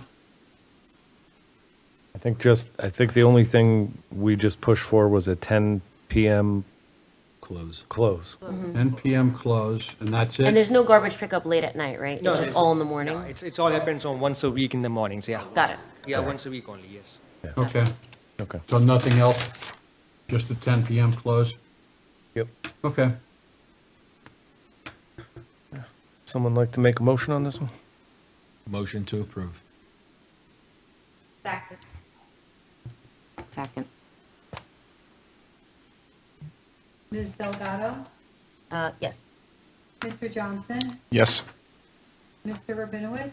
Yes. Ms. Zielski? Yes. Mr. Tobin? Yes. Mr. Chop? Yes. Thank you. Thank you. Very clear presentation. Good luck. Good luck. So I'm going to make a motion, we take a 5-minute recess. So I need water. adjourn for 5 minutes. Oh, that's it. I knew I left him here. I wasn't. That's why I wondered if I was ever going to see him again, but I'm happy to see him again. Wow, the question about. What's that? I didn't hear. No, I left my. Because I worry about, are we It's here. gonna watch the second one? I want to make people I would like to have cars with this guy. It's fascinating to sit there and like that. What is that? There's like, really 10:30, I thought. yeah, 10:30s are stopped.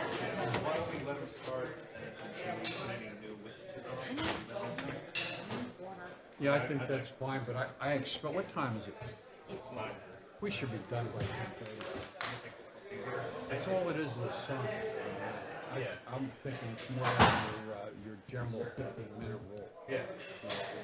Well, yeah, I mean, I feel like I would slow down for my normal pace. Yes. Well, we'll make up for it. I will do my best. Oh, no, I'm motivated. I'm sitting here yawning. I go to the gym in the morning and I get up early, so these later nights are rough on me. All right, who's this one?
And COVID happened. And the expansion of the border. Yeah, they did.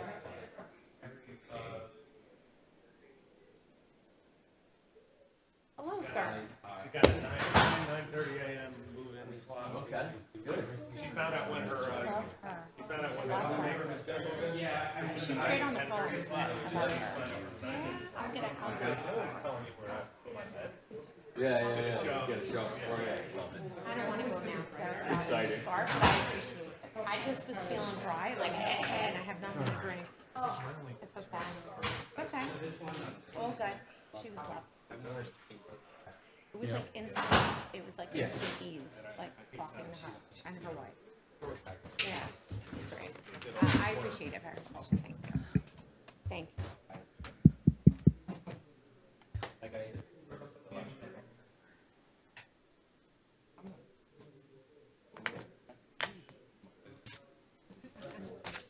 So, which one is gone? The last one, well, he's not gone, he's Waiting. he's in October now. Okay. All right. No problem. Just 99 minutes.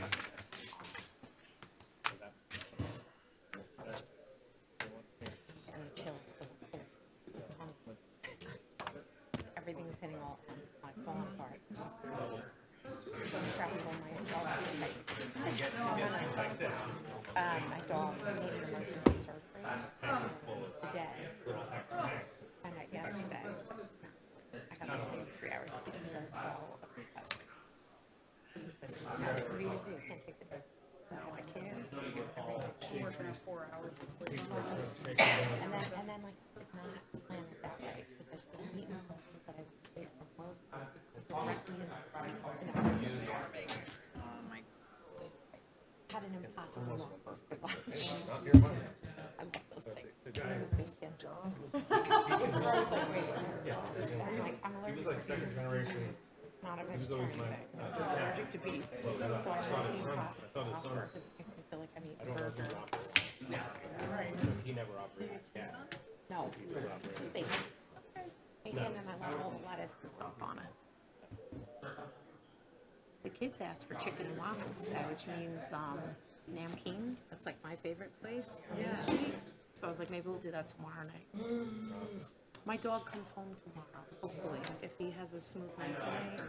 But it's a very rough recovery. I have no, his whole kneecap dislocated. I had no idea. I just knew something was wrong. Right. And he just and so I called around till I found an orthopedic specialist because I noticed he was limping a little. And we got him at Garden State Animal Hospital. No, but you're right to raise it like it's just this big and swing in. I just think There's better ways to do it. just sucking it in 8 feet. Like, I think there's an architectural improvement. They may end up happening. So you know. This guy, Wu, here, lecture, on the test plan. I said, brought it up to the attorney, said, oh, now he's like, sure, he said, yeah, and I'm telling you, we're gonna check. Okay, everyone's back? Yep. Everybody present and accounted for, sir. Okay. Okay, and we're back. We are officially unadjourned. For those watching on television, welcome to part 2 of the double feature.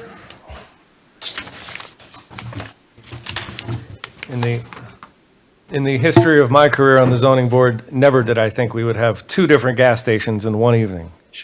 So welcome to part 2. It is application 24-1395. Sandu Realty applicant proposes expansion of non-conforming use, maximum square footage of signboard, internal illumination of sign, and freestanding sign setback and rear yard setback at 99 Middlesex Avenue. The floor is yours.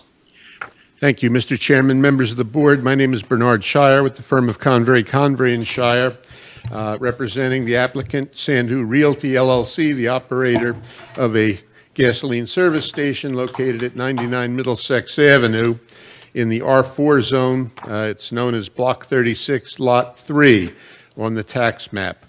The proposal is relatively simple.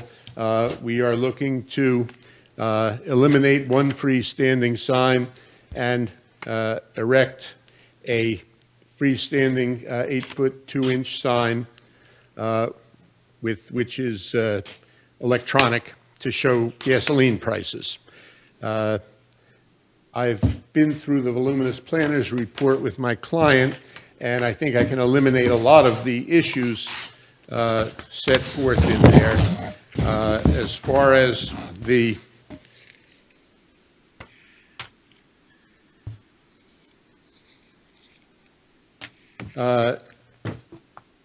issue of the, on page 4 of 8, the propane tank vending machine located outdoors.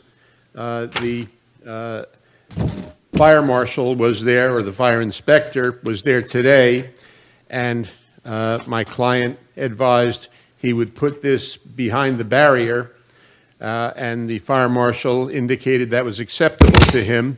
I assume the board hasn't received a report from the fire marshal yet, but that can be a condition of approval, that the applicant satisfy the fire marshal's recommendation. Okay. Can you be more specific when you say barrier? Are you talking about the board-on-board fence?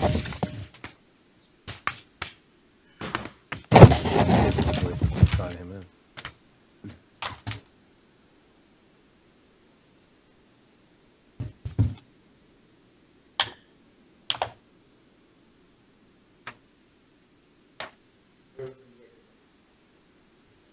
Yeah, there's a large pipe of some sort and a fence, and the fire marshal recommended we put it behind that, and that's where we're going to do it.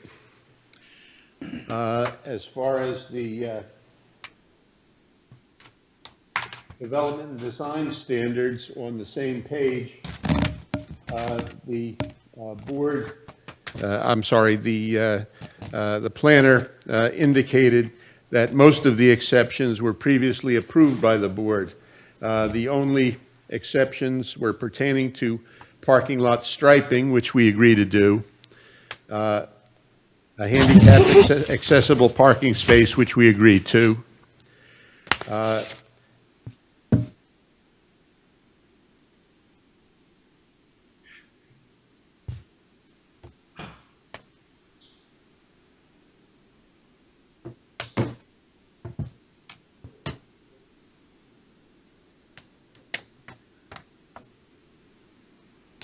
the recycling container is going to go behind the fence.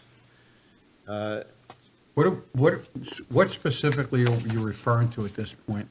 This The in recyclable 5.4? collector on page 4, right near the bottom, the clarification of the exceptions by the planner. Okay. It said the privately contracted recyclable collection storage facility is going to be placed behind the fence and no longer where it is, which is objectionable. The parking lot landscaping and foundation plantings, we will agree to provide a new landscaping plan as was recommended by the planner.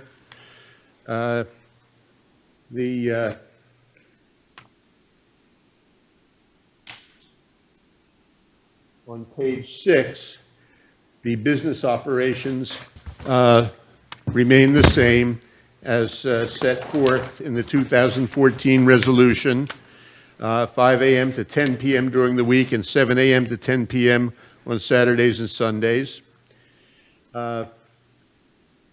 We agree to the conditions from the prior approvals that there will be no leasing spaces for overnight parking of vehicles. There will be no outdoor display, storage, or parking of any vehicles for sale. There will be no disabled vehicles on the premises except vehicles that are being immediately serviced or repaired. There will be no parking of any tow trucks, wreckers, or flatbeds in the front of the premises. Any such vehicles will be stored overnight inside the building or within the screened area and after 6 p.m. on Saturdays and Sundays. Any buses will be stored within the screened area, if there are any buses. Not as was prior ordered, will be not more than 5 vehicles parked overnight on the premises, exclusive of vehicles inside the building, and no mechanical work will be done beyond 5 p.m. during the week, and no mechanical work on Sundays.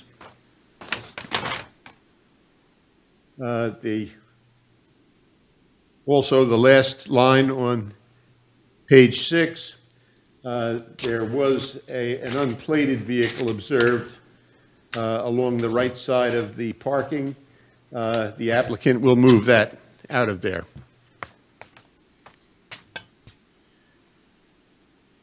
On page 7, we agreed to the landscaping of the freestanding sign. We agree to,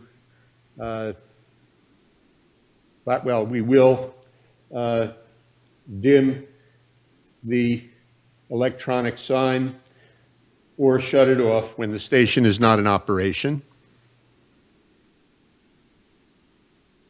The dumpster and recycling containers, we agreed to relocate the dumpster to the screened area. Where exactly is this screened area, and is this the area where you're talking about putting the propane issue also?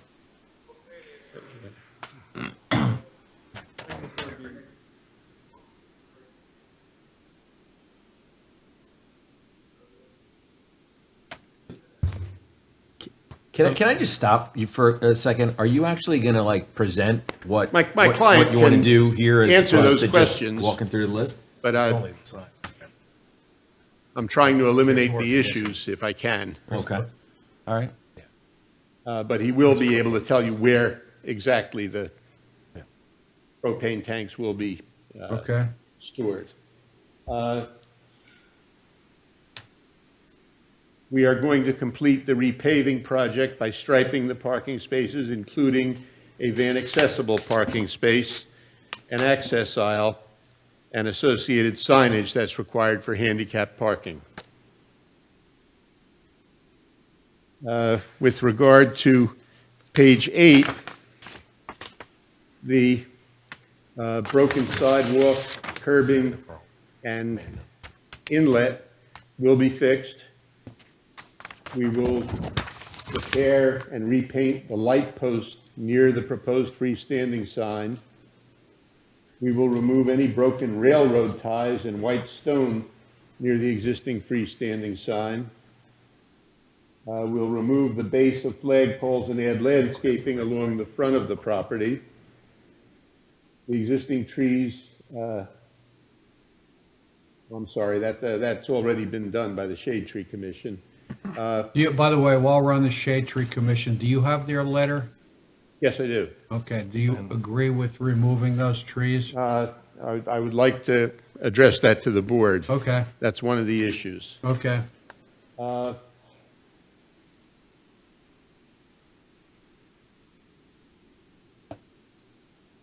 We would agree to remove any overgrown vegetation, dirt, stone, and tree stumps within the screened area and along the sides and rear of the property. Remove trash, debris, and dead vegetation in the parking area, as well as atop and within inlets within the parking area and along Middlesex Avenue. And we'll remove the advertising signs posted along the front of the property. The issues that I would, that I'd like to address is the signage and the trees. The trees that are there are presently live trees and 15 to 20 years old. Those trees were required as part of the landscaping of the property 15 to 20 years ago. My client has only owned the gas station for 2 years. I think for this, you're going to have testimony. Okay, that's fine. The Shade Tree Commission is calling for removal of the trees and the stumps and replacing them based upon the fact that they consider them an invasive species. This species of tree is, to my knowledge, acceptable in Edison, I don't That's know. a dangerous word, sir. I honestly, I've never heard of it being called an invasive species, but, you know, the expense of removing live trees that have been there for many years and planting of new trees of whatever caliper and type are being requested is quite an expense to require someone to go through. If the board considers that reasonable, my client would ask that he be given a year to accomplish this. Okay. I didn't inspect every single tree. I understand some of them are damaged.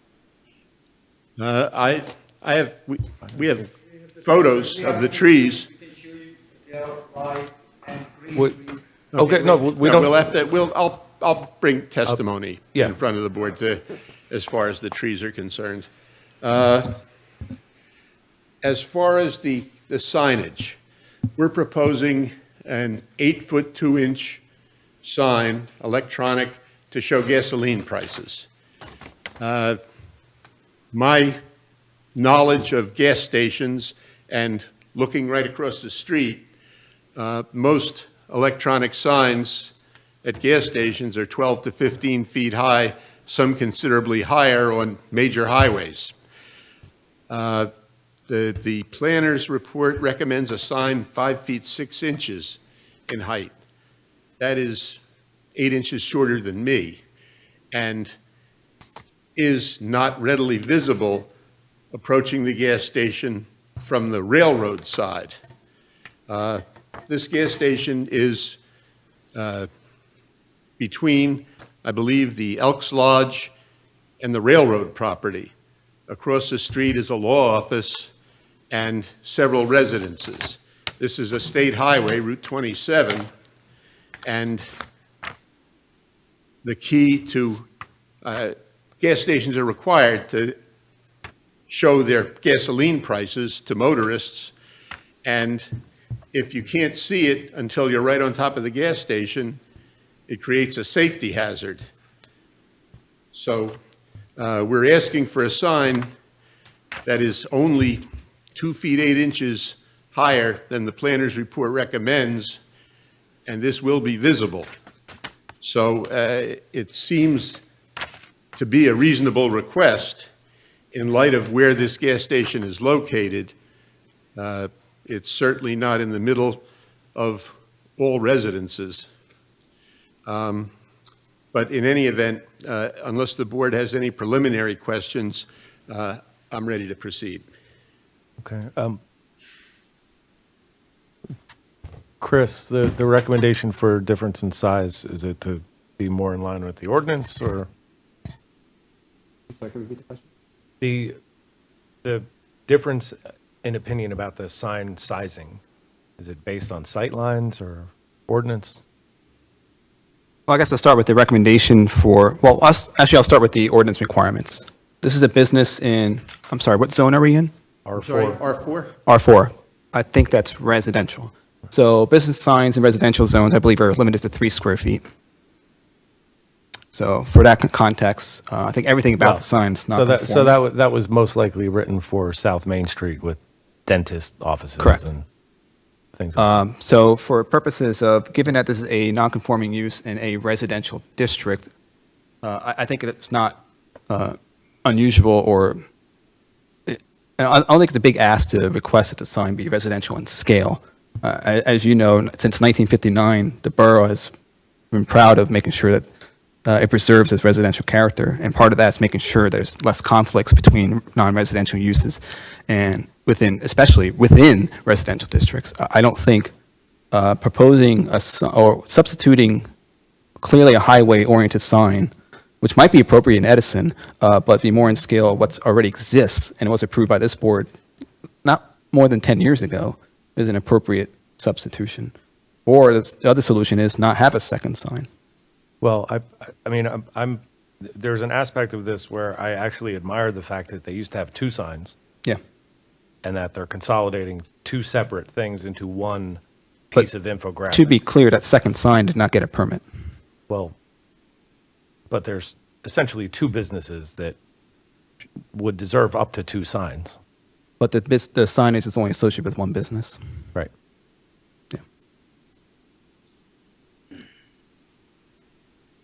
I feel like I hate to be a wet blanket, but I feel like we're discussing like the end of the application Yeah. and we haven't heard it yet. Yeah.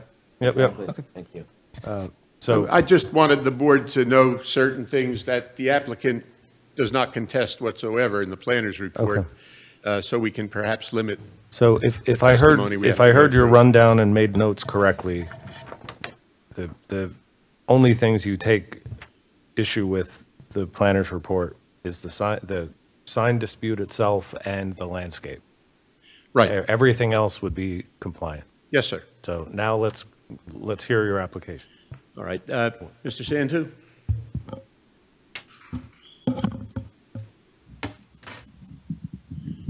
Hold on. Raise your right hand. You swear or affirm that the testimony that you're about to give in this proceeding will be the truth, nothing but the truth? I do. State your full name for us and spell your last.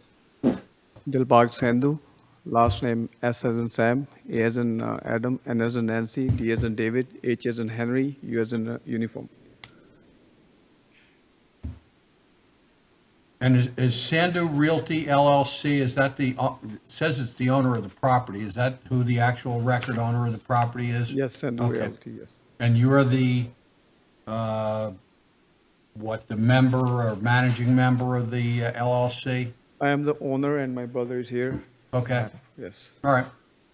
Mr. Sandhu, how long have you owned this gas station? Past is June 26, 2 years. I'm sorry, More June than 26, what?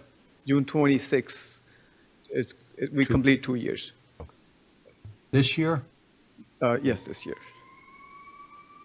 Now, Mr. Sandhu, the planner has recommended that you remove the trees in front of the gas station. Are those trees alive? Those trees are alive. I have the proof of it, and they have a shades. The only thing was done, the previous owner was, before we bought it, it was like a little trimmed. So it was like that as we bought. So the tree alive, if the tree is dead, we're ready to remove and plant a new one. But what if we put a new one and then the new one doesn't grow as much they are right now? And these trees, to your knowledge, have been there 15 to 20 years? Yes, I have proof that the owner, friend was here, he told me, so, And they're obviously fully grown trees, correct? fully grown trees and have a shades on them. I mean, for me, I think it doesn't make any sense to remove the grown, the good tree and then put a smaller tree again. It's like, if it's dead, no problem, but they're all alive trees. If the board were to consider removal of these trees to be a necessity to get your sign approved, you would be willing to do it, but you would ask that they give you 1 year to accomplish it, At correct? least, yeah, because, I'm trying to make a living here, just got this property 2 years back. And then since then, we are improving day by day. A previous owner did not do anything. We did everything, clean the property proper way. And then my neighbors, they stop by to us, like, they appreciate that we cleaning the property and improve more, price-wise, and my neighbors are happy. With regard to the sign, you're asking for a sign 8 feet 2 inches high. Yes. Now, other gas stations along Route 27, including the one right across the street, generally have signs 12 to 15 feet high, is that correct? Yes. And you're required to post the prices of your gasoline on a sign at the gas station. It's readily visible to the motoring public, correct? Yeah, because if I have like 5 feet sign coming from going from this side to my station, before the bridge, you can't even see the station. It looks like a ghost town because it's like overly, like no lights, for the gas. It's very low. If it's a little higher, people can see before the bridge, and then they can make a decision that I'm getting a gas here or not. If it's like, once you cross the bridge, and they have to make a sudden decision, like, either they can get into an accident, or they can hit any pedestrian walking by the sidewalk. Because the speed limit is, what, 25, but people go more than 45 on that. And this is a state highway, correct? State highway, yes. And on one side of your property is the railroad, correct? Yes. The other side of your property is the Elks Club? Elks Club, yes. And across the street, there's a law office? Law office, yes. And how many houses across the street? 15 to 20 houses. Okay. I have no other questions of Mr. Sands. I went over the list of the planner's recommendations. The ones I said you agree to comply with, you do agree to do that, correct? Yes, sir. How many signs are on the property now? 2 signs. Two gas signs and one B&H auto repair sign? That, the Your- BH auto repair sign, it was previously Beacon Hill Auto Repair, but we place it there. There's no illuminate, no lights whatsoever. It's a plain sign that we're willing to remove, because once we get this one. So there's 3 signs now, right? As of now, 3 signs. Yes. And that's 3 freestanding signs. 2 for the gas, 1 for the B&H on the side of that. And you're small gonna, sign. you're gonna remove one We're of the going to signs. remove that sign. The third one we will remove. So it's 3, not, So there's 3 currently. You're proposing to take all of them down and to put one up? Or you're proposing? We are proposing to move 1, and we're going to keep 2. The one on the other end, it's very low. It's been there for a long time. Okay. Yeah, The low. Maybe you can just talk to what we're looking at. Yeah, we're on the looking at plan. a- So we've got existing sign 1, existing sign 2, existing sign 3, and proposed sign 2. What's going away?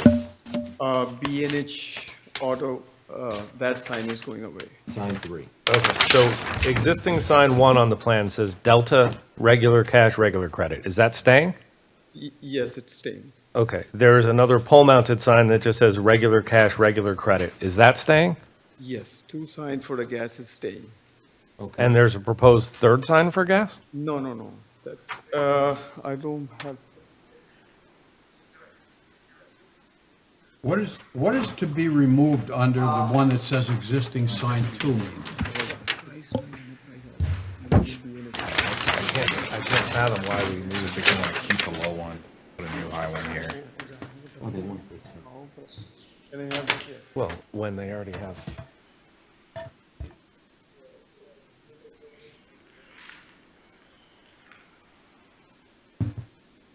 So.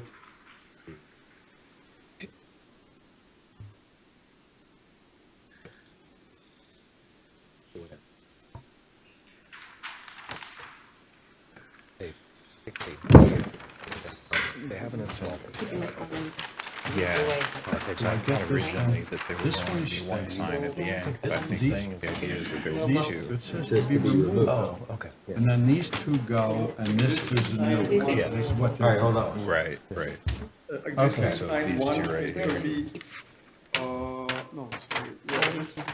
I don't mean to These two interrupt, go but if you're in the going to hole here. display that, it needs to be on the screen.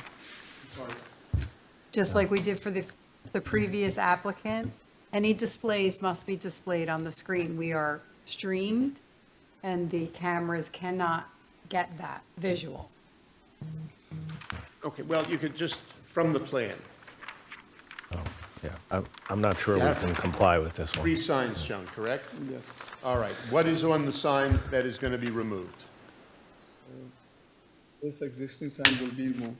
Okay. Sign 2. Sign number 2 will be removed. And that's where we are proposing this sign 2, we're proposing this one. All right, we're proposing the new electronic sign Okay. for sign 2. Where on the property is sign 2? They're basically taking out Okay. sign 2 Okay, here and putting, Yes. put in this, that same Sign place. 2. Okay. Bigger sign. and then the other one's all the way The down end here. toward the railroad? So Yes. It makes sense to me, wait, this long period of time. Yes, by the bridge. That's by the railroad bridge? Yeah, by the railroad bridge. All right. Should it Testify to not that. match that? He can tell you where sign 2 is. It's by the railroad bridge. Yes, yes, Yeah, so it's right where the existing sign that you want to remove is, essentially. yeah. Yes. What's the setback? Do we know what the size of existing sign 2 is? Yes. It's, 32 by 36. Okay. and it's on a- 8 feet, 2 inches off the ground. You know the And this is 8 sign feet 2 2, off the ground, and it's They just want to have this B and H. 36. Yeah. Essentially. it's almost- Sign 2 is shown on the plan as 8 feet 2 inches high and 36 inches wide at the top, and it's on a pylon.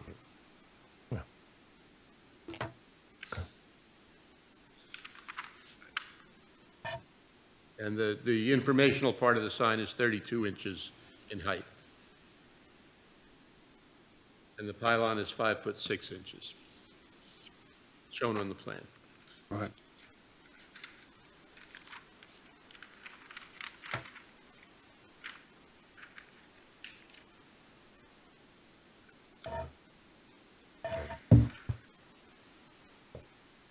That's all I have for Mr. Sandhu.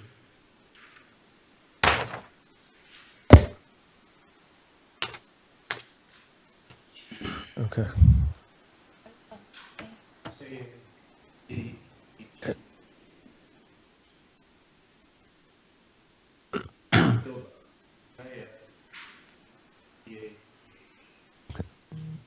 So are you planning on testimony from your planner? Yes. Mr. Fletcher? Did you have a question, Chris? No. Well, I guess it depends on what kind of testimony we're receiving. Is it engineering or planning? Planning.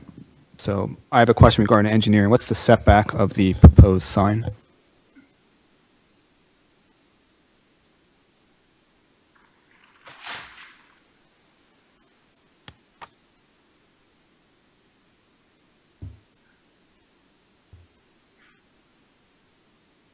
One 1.2 feet from the right-of-way. I think generally speaking, the ordinance requires a 5-foot setback, so the board should be aware that's another exception. I'm sorry, I didn't hear what you said, Chris. Just be aware of regarding general standards for freestanding signs requires a minimum 5-foot setback from lot lines. So the applicant will require an exception for setback.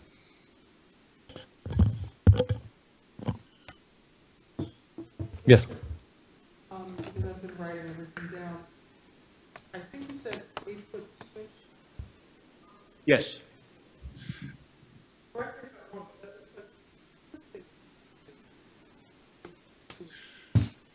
Perhaps I could,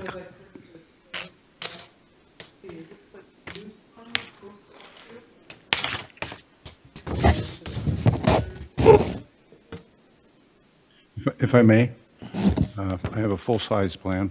I can read it. There's 8 too. Yeah, the existing sign Hang 2. on, before you talk, we got to swear you in. Yes, sorry. Raise your right hand. Do you swear or affirm the testimony that this proceeding will be the truth, nothing but the truth? Yes, I do. And state your name, spell your last for us. Paul J. Fletcher, Fletcher. And qualify yourself, Mr. Fletcher. I'll be testifying as a professional planner, principal of Fletcher Engineering. I've been a professional planner for about 30 years. Testified in front of this board on a number of occasions. And your license is current? Yes, it is. You are accepted. Thank you. And Mr. Fletcher, you've had the opportunity to review the application, the plans, and the reports regarding this application. I have, but I'd like to finish that question that we were asked about sign height. Yes, if I go may. ahead. So the existing sign 2, which is located 1.2 feet from the property line, is 8'2" to the top of the sign. The actual sign itself is 36 inches wide and 32 inches high. So it's elevated, the bottom of the sign is about 5'6" from the ground. The proposed sign 2, which would replace that existing sign, has the same height to the top of the sign, it's 8'2". Is the same width, it's 36 inches wide, but it is higher. The body of it is 66 inches wide, 66 inches high, and the bottom of the sign would be 2'8" from the ground. But again, the top of the sign would be identical to the existing condition of 8'2". And as the owner had mentioned, the visibility on the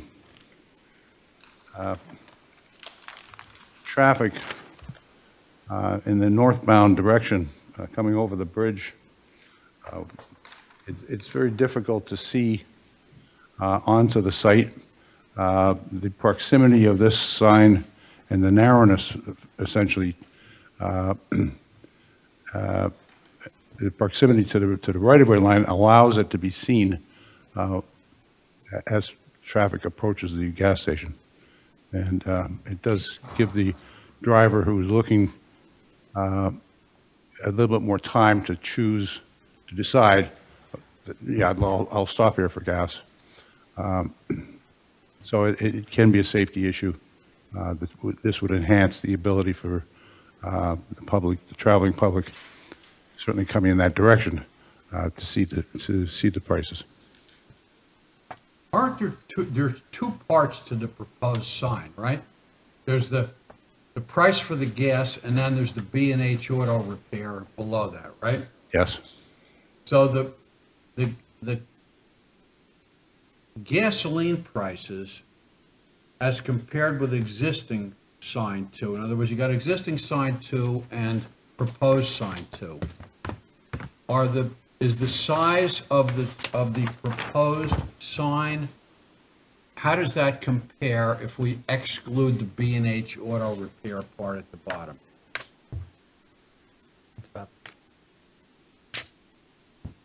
It's a good question.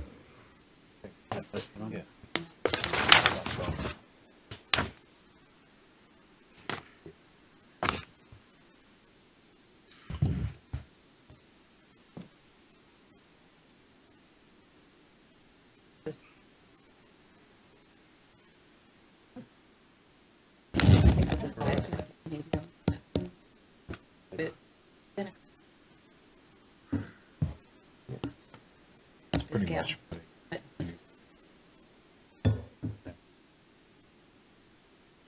Clearly, the gasoline portion for pricing on the proposed sign is larger. It's the same width, but it is larger. I can't give you the exact numbers. Look, it appears to be about 2/3. It's the same height, isn't it? The height to the top of the sign is the same. The width of the sign is the same, right? width of One the is sign- 36 inches, the other one's 36 inches. Yeah, they're both the same right? width. And aren't they both the same height if we exclude the B&H Auto Repair, or almost the same height? No, the proposed sign is larger. But to the top of the sign, I think To is the what top of we're the asking. sign is exactly the same. The top of the sign would be the gas same. portion of the signage is almost identical. The only difference is the B&H bottom. Well, that is one of the differences. The vertical size of the gasoline portion of the sign is larger. The letters on the sign are 12 inches. The letters on the existing sign are 8 inches, the numerals. Okay. So you're going to have the ability to see the numbers much better from a further distance. So are you able to tell us what the I'm going to call it, not to the top, but what the height of the gasoline portion of the proposed sign is? Because I see On the existing sign, it's clear that it's 32 inches. But it doesn't seem to be dimensioned on the proposed sign. It's not. I'll try to scale it for you. Hang on. Yeah, I think the main difference, overall sign square footage probably isn't a huge thing. It's whether the letters are 12 inches or 8 inches, right? Well, I think the question I have is, when we have this discussion about the differences between existing sign 2 and proposed sign 2, I just want to understand the reasons asking why, what the differences are, because we need to keep in mind and keep in the back of your head that that existing sign number 2 does not have approval to be there to begin with. So I would How did it get installed? probably without permits, but I'm going to ask the applicant to confirm. Otherwise, I would be extremely careful comparing a sign that's illegal to a Right. sign that's Yeah. proposed. Right. So they managed to put an electronic sign without any permits? That's actually how the 2014 application came forward. The Delta sign that's there was put up without permits. This second sign is, as far as I can tell, it's hearsay. It came out of the blue. I think I checked Google Earth Maps views just to double check. So I thought I was going crazy. Well, And you're Tom right and then. I myself. mean, obviously, if it's an illegal sign, then we shouldn't be comparing. Right. So I would ask Tom DiMartino, we both did research and we did not find any records of any permits. So the existing sign that got permission is quite a bit larger than the ones we're talking about. Which sign? Existing sign 1, which apparently did come to us, has 12-inch letters and is 6 foot wide and is 6 foot off the ground. Correct. So the square footage of it is larger. The one might say the more residential scale is existing sign 2, which didn't get approval, that only has 8-inch letters. Right? Yeah. Existing sign 2 is about the same size without the B and H, but it only uses 8-inch letters. And they're asking for a close, maybe a little bit vertical, but they're asking for 12-inch letters. Right. So I think So the letter I- height, I mean, we're getting into whether, in my opinion, whether the letter height's sufficient. I think the letter height's fine. I still have concerns about the overall height of the sign. Mainly because, again, we're in a residential area, low-scale signage, should be residential in scale. You're going to have a second sign, so there will be plenty of opportunities for someone to see a sign and get into the lot. We also didn't have any, I'm hearing testimony that no one can see the sign, but I think the board would benefit from a visual analysis of whether that's true. At this point, it's hearsay. It would benefit from a digital presentation of someone driving through and not seeing the sign. To suggest that you can't see the sign, because that's what they said, is a slippery slope, in my opinion. Can I ask a clarifying question about the sign, what the quote-unquote illegal sign or the sign that was put up without permits? In your research, was it able to find out when? Because I personally would hate to penalize these owners if it was done by a previous owner, if they're clearly trying to come correctly to the board. Yeah, Mr. Chairman, my client can Yeah, if it tell was you more what than was 2 there years ago, it was before done by someone the else. existing sign was done without a permit. Okay. Yeah. I think in terms of anyone can have an opinion on the scale of this sign. The one that was approved by this board is 19.5 square feet and looks to me like a sheet of plywood with some numbers on it. It seems like a vertical pole mounted sign, which is only 16.5 square feet. If we adjust the letters to be an appropriate scale, to me, wouldn't stick out like a big commercial site. It's half the size of the one across the street here. So, Yes. Yeah, Mr. Sandhu, what was the size of the sign that was approved by the board that was there before you put? Yeah, the same sign that it was there before. It was in a box, same box dimension. It was there, so we replaced it with LED. And it lights. was That's it. internally illuminated. by Illuminated bulbs. in the, yes, it has a tube lights in it, illuminated. But the problem was the sign was missing ladder that we can't Oh. change the price according to. So we're trying to get that sign, but nobody has it. Discontinue. Okay. On these days, nobody has these kind of signs. It's a LED everywhere. So it was the same height as you're asking for now, but instead of being internally illuminated and broken, Yes. you're going to get this is going to be an LED sign like every gas station in the world has now. Everybody, but it's a state highway, so, from here to, you go to North Brunswick to Linden, everybody has a big sign that I'm requesting for, like a little one that I can improve my business, since we are very high taxpayer, but it's a residential property, a commercial property in a residential area, but still, but I need to improve my business in order to pay. Mr. Fletcher, we can get back. Yes. Unless there's another question from the board. This is not a scientific analysis, but I looked at Google Street View. That sign was not there in October 2013. 2013. So, and we approved something in 14? This board only approved the other sign, the Delta sign. The smaller sign we're saying it's being removed and replaced with the 8'2" sign. Okay. Never But received approval. But anecdotally, I pass by there almost every day. It's been there longer than the 2 years which he's owned it. We're talking about non-conformances. We're not talking about.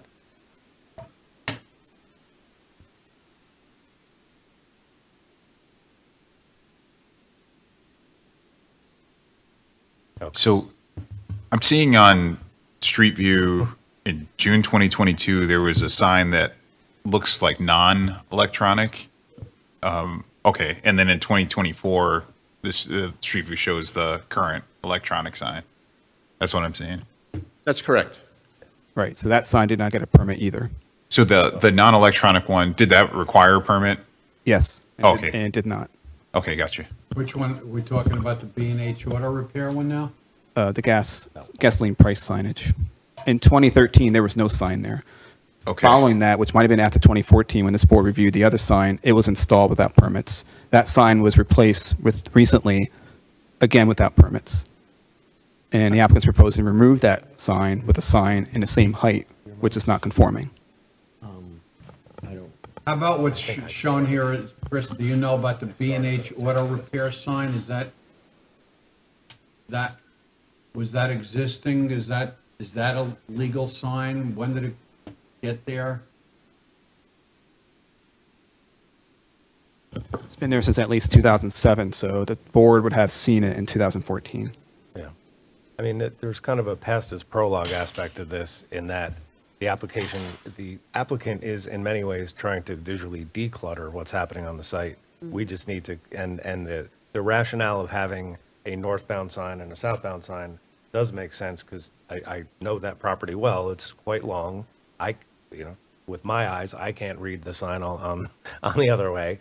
And most of the time I would have, like anyone, you want to spot check where the prices are. So the cleaning up of the visual clutter and combining into one clean looking sign with the B&H and the letter height we can talk about, but I think you've presented the case. I think is the planner going to walk through why the variance should be granted? Let's get through that part.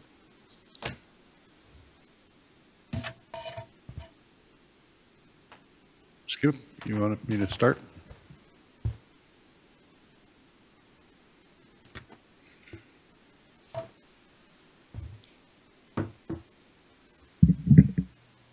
May I? Mr. Fletcher, from a planning standpoint, with regard to this particular application, with regard to the proposed sign, can you please give us your planning evaluation as to the variance required to approve the sign? I'll give it my best shot. This is a gas station. And yes, it's a existing non-conforming use in a residential zone, but it is on a state highway. I think it's particularly well suited to have a sign, particularly well suited to have a sign in both directions, as the chairman has mentioned, for ease and safety of the public. The size of the sign, I don't believe is overpowering. I don't think it's going to be any significant detriment to the public good or to the zone plan or the master plan. I think it, frankly,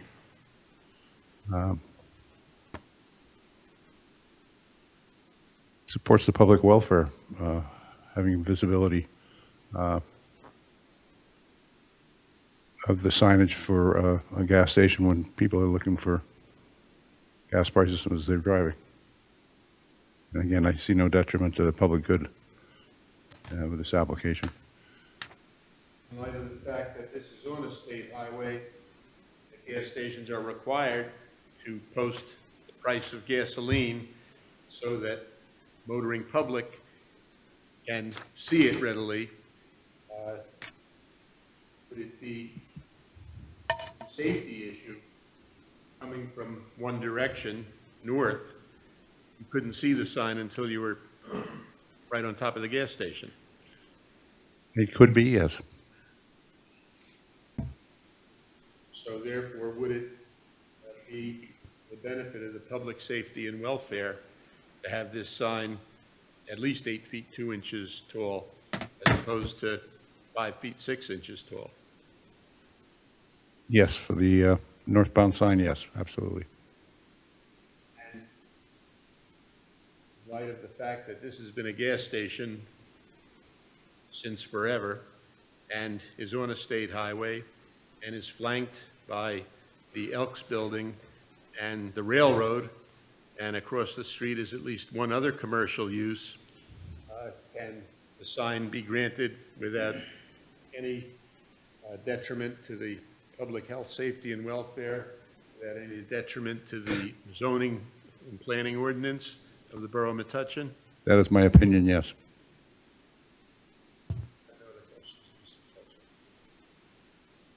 Any questions for the planner?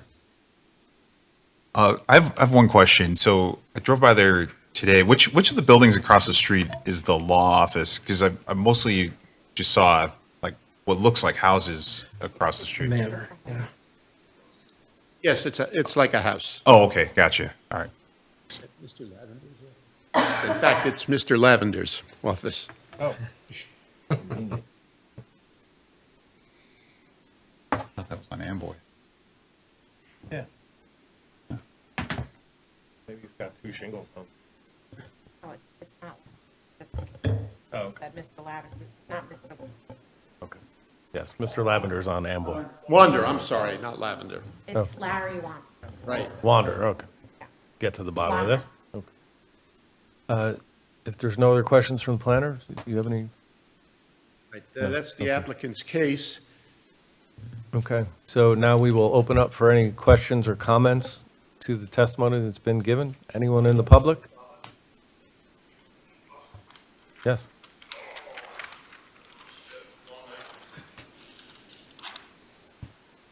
Joe Esson, Arnolden Avenue. Hold on. Yes. Raise your right hand. You swear or affirm the testimony you're about to give in this meeting will be the truth and nothing but the truth? I do. Okay. And give us your name, please, and address. I'm sorry, I didn't hear it. Sure, Joe Esso, 9 Alden Avenue. How do you spell your last name? Oh, yeah, Eosso. Okay. I'm neighbors with Al and his brother, and they've been an asset to the neighborhood. Great, we're going to say friends, you know, and I think he deserves a sign. It's not really much bigger. The Elks members were here, and then we wore them out with the last crew that was here, and they would stay and say the same. They would have stayed and said the same thing. They would have, you know, and you know, that's it, really, you know. And that's all I have to say. Yes. Thank you, Mr. Esson. You're welcome.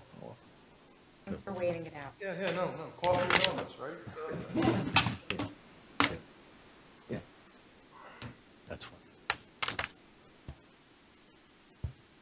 Okay, so Where are we? No one else? Hearing no, we can close the public portion, and if I think I know where we are, we had a couple matters. One was the conditions in the planner's report, one of which was general landscaping, foundation The plan. applicant agrees to prepare a landscaping plan to be reviewed by the, whatever committee handles that for the board. Okay. Another was the tree removal. So there was a request to remove trees, which I think if we find out they're dead, we could take action on. Absolutely. But my take, when the Shade Tree Commission calls a pear tree, a calorie pear tree, which was the standard tree that was planted all up and down Main Street, I know the town isn't ripping them out because they're invasive. I think they're waiting for them to die. So I think we could put a stipulation in this approval that upon the death of any tree, that they would not be replaced in kind with what is considered by the town to be an invasive or malignant tree. Any tree is invasive. The main thing is that they don't belong in our climate. They were pretty, they smell bad, they break back when it used to rain and snow, the ice would form and they would just pull apart. So they don't belong in this climate, which is why the Shade Tree Commission is against them. But I would suggest that we don't go so hard on a sign application. Yeah, that's just, much of what's in the memo is a resolution, well, property maintenance and resolution compliance issue from prior Yeah. applications. Yes. I would like clarification when those would be addressed, since it's an ongoing compliance issue. This can't keep going on forever. Yeah, so I think that's an important part. So if we can get some language in there that landscape maintenance and the ongoing, cleanliness and repair, if there's a way to commit to a timeline or to sit down, as, it's not often that we, compliance is always a difficult thing, right? Right. So, but I guess, Bob, we could note the centerpiece of the maintenance and cleaning up of the property, right? And then Technically, the board does not have to address it, and Tom, the zoning official, could just simply issue summonses until it's addressed. But yeah, I mean, think we're trying to in a be position where we'll give them 90 days, 150 days, whatever to. We're comply. trying not to make Tom be the bad cop, but the understanding is that the applicant understands that this is part of ongoing compliance. And yes, welcome to the neighborhood. You've been here 2 years. I think it's a property that serves it serves the in and outs of the Middlesex corridor quite well. And if it's a cleaned up property, it's one of the first assets that you see on the way into town. So I think there's a real, I think the sign as you have it with the little, not making 2 or 3 signs out of it, but combining, I think it was smart.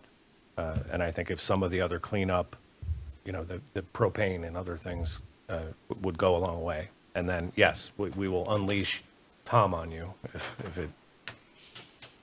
So with regards to the street trees, I think the best course of action would be 2 things. One, I'll check the Friends of Hopewell Valley strike team list to make sure it's whether or not it's an invasive species. 2, the applicant could hire a licensed tree expert and arborist to determine whether the tree has suffered damage. And we rely on that license and not on hearsay. That's fair. I think that's the cleanest way to address it. Yeah. Because it may differ from the Shade Tree Commission's opinion, but I think we should rely on the license. Okay. So this is if they're damaged, they're to be removed? If they're. If and when? If they will be evaluated by an arborist or licensed person, and if they are damaged, they'll be replaced with an acceptable tree to the shade tree. The applicant will agree to that. Okay, and all this stuff has to be done in, 180 days? Sure. Yeah. Right. Yeah. Because the great majority of what we're talking about is maintenance and, Yes. I think 180 is a fair. Yeah, there's nothing structural. It's just- No. Yeah, that's. And I apologize, I came in late. Did we address the propane tank and tires? We didn't necessarily touch on the tires, so, yeah. Tire has been removed since this morning. So next 3 days we'll clean up those old tires and we're gonna start parking our storage car there. so it should be no problem. Okay. The propane tank is gonna go, we had two poles, it's gonna go behind the pole. So one of the fire guy was there, he recommended that's the place, so he flew. Maybe we'll do Okay. that today or tomorrow. So, yeah, I think it 100% has to satisfy the fire marshal. I think the visual screening of it, if we could put it on the planners to Yes, sir. satisfy the planner. Okay. Okay, because they didn't necessarily draw on we didn't have that kind of testimony, like it's here and it's being screened. So, Yeah, but if it's being removed, then it's irrelevant. yeah. And applicant agrees to comply with the fire Yeah. code. And the tire thing, they should be stored in a place where they're It is covered. done. It is done, almost like a 50% tire is gone. Okay. By tomorrow, this weekend off, it's gonna be clean and nice, Okay, like next week. okay. And then from what we heard, all of the other conditions of the Yes, sir. LRK memo. Okay. Can I Think ask we do a it? clarifying question too? So with this new sign, or with the two signs, all the other signs are also coming down, right? Except the one on the. Two north. signs are coming out. Right now, there's 3. 2 are coming out. The And one, then this one's gonna be. this one's going to be going on the southbound, yeah. Okay. Right. Okay, so with those conditions, Are we as a board debating the difference in height of their sign, or no? Is the recommendation first? we can either vote on what they proposed on, or if people feel strongly, as was written in the memo, that it should be a lower sign, you could declare that. I guess I'll throw it out there. I do think, okay, it was good information that we're not, it's not like we're comparing an approved sign. The previous sign that's there is not approved, so it's a tough one to judge against. I feel like I understand the reason for the recommendation on the lower sign, but given where this is surrounded by the Elks and a train bridge, and it is on a major road, it is on 27 as a entry point, a gateway to our town. I did not actually have an issue with the height that was proposed of the sign. And I understand the placement. Common sense says, the 5-foot setback wouldn't make sense. You would not be able to see that as you're coming down the roadway, especially with the way the trees grow in around that train trestle. So I am just going on record that the height of their original proposed sign at that 8 foot 2 inches does not bother me. And I don't know that I support the shorter sign. I think it's a penalty when they're trying to clean up the property. Yeah, I would agree with that. Having driven by there earlier today, I think the height seems, it's the same height as what's there right now, which seems unobjectionable. I like that I understand that the current sign's like kind of mounted to like a old light post, and it seems like the light post thing is going away. Is that right? Using the light on the top, using the same pole, the electricity and everything is there, using the light on the top. Yeah, we agreed, the planner recommended that it be repaired and repainted, I believe, and we agreed to do that. Sorry, I'm confused. Are you keeping the light or removing the light? Light on the top of the sign. Can we please use the microphone? Thank you very much. Light on the top, we will remove the light on the top because we already have light next to that. For the parking area, we already have one light there, right next to it. So that's two things. That's new information, and we need a lighting plan. Because I don't know if that's safe. Because it's site lighting? It certainly is a site light. Okay. So I mean, if there's a problem, we can leave the light there because, we don't have any problem with the light, but that was the idea, but we didn't put it on the plan. But if there's a problem, we will leave it there, light. I think what I'm saying is, whenever there's changes to a site, yeah, it needs a site plan for non-residential use. We can't be making these decisions on the fly. Yes, I would agree. So if you want to make the testimony, you're going to keep the light, then we'll go by your last approval and we'll move on. We'll just keep the light. Okay. there. So, Is the light falling over or something? Is there an issue with the light today? Well, without doing further research on prior site plan approvals, my presumption is it was there for a reason. So if we're changing the light characteristics, we need photometrics to see if it can be removed. I have no objection to removing it as long if it's safe, but we don't have any of that information. Is there an issue with the pole that the sign is affixed to currently? From what I recall, it's rusted paint, corroded, and I think the bottom of the fixture, there was some exposed wiring. Fixable. So it's probably unsafe, but I'm sure that'll be addressed Yes. as it's painted. He just said he's going to paint it and. We're going to paint Fix it. and Once we fix put a it. new sign, everything will be in, not visible wiring and all that. It will Okay, be in great. good shape. Yeah, I know. So if the board is considering a pylon sign, what are we doing with landscaping? Because that's going to be difficult to do on a highway-oriented sign. Landscaping? Sorry, you lost me.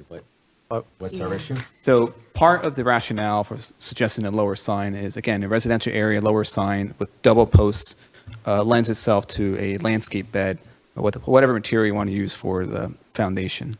For a pylon sign that you would find on Route 1 in Edison, that's extremely difficult to landscape to make it look like Yeah, it fits into a residential. My recommendation is, it's Yeah. fine to have that second sign. I'm not objection to the fact that it's illuminated or the size of it. My main concern is the height of it, given that this is a gateway to town and it's in a residential area. Okay. So yeah, it may have different landscape coordination. Is there a motion on this matter? I'm sorry, just following up on that. I'm confused on that. Is there a standard that we could potentially, like, I guess my reaction is we need more information before we can actually, that's just my reaction right now, is I think we need a little bit more information and planning around what that may look like before we actually vote. I mean, they put the sign that they want us to approve on there, and it had the B and H, and it maxes out at 8 foot tall, it's 3 feet wide. And we've said they would coordinate integration with landscape with our planner. And Chris's point is it's easier to make something look more residential if it looked like it was like a little lower, but we're still talking about ending at 5 feet. That's still not a small sign. So what they're proposing is a 16 square foot sign, and what we would have allowed them to have is like a 19 square foot sign, which isn't a big deal. I'm confident that LRK can work with them to integrate it into the landscape in a way that doesn't look like Route 1 Edison. They're scaring people saying stuff like that. It's the second mention of Edison tonight. All right. It's a lot, Edison. Well, if I'm understanding the question correctly, Ms. Delgado, well, I guess I'm asking for clarification. If you need more information as to whether the sign height is appropriate or whether we need revised plans to look at the landscaping. That, Okay. That I can handle administratively. okay, then I'm okay. Yeah. So we would say that Chris or, Yeah. someone would oversee that was all adhered to. Yes. Thank you. We'll somehow make it work. Aren't you glad you still can? Motion to approve with the conditions. Second. Okay. Ms. Delgado, Yes. Mr. Johnson, Yes. Mr. Rabinowitz, Yes. Ms. Zielski, Yes. Mr. Tobin, Yes. Mr. Toppy. Yes. Good luck. Very much. Thank you. Thank you. Man, Last time I was here, it was the old building for Bridgepoint. Oh, man. So we're going to keep this application for October. Was Byron not here? Yes. I'll nominate it. Just a reminder to please keep your 148 West Chestnut, your material, because they will be heard in October. No. Why did they postpone for that? The attorney did not believe that they would be heard tonight, and they are on vacation for the September meeting, so they didn't want to, so they just adjourned to October. Well, some nights it surprises you. Do we have to do Did we adjourn? Oh, We have to yeah. motion. Would someone like to make a motion to adjourn? Motion to adjourn. Thank All in you. favor? Aye. Aye. Thank you, Everyone's everybody. hungry, tired. And I actually,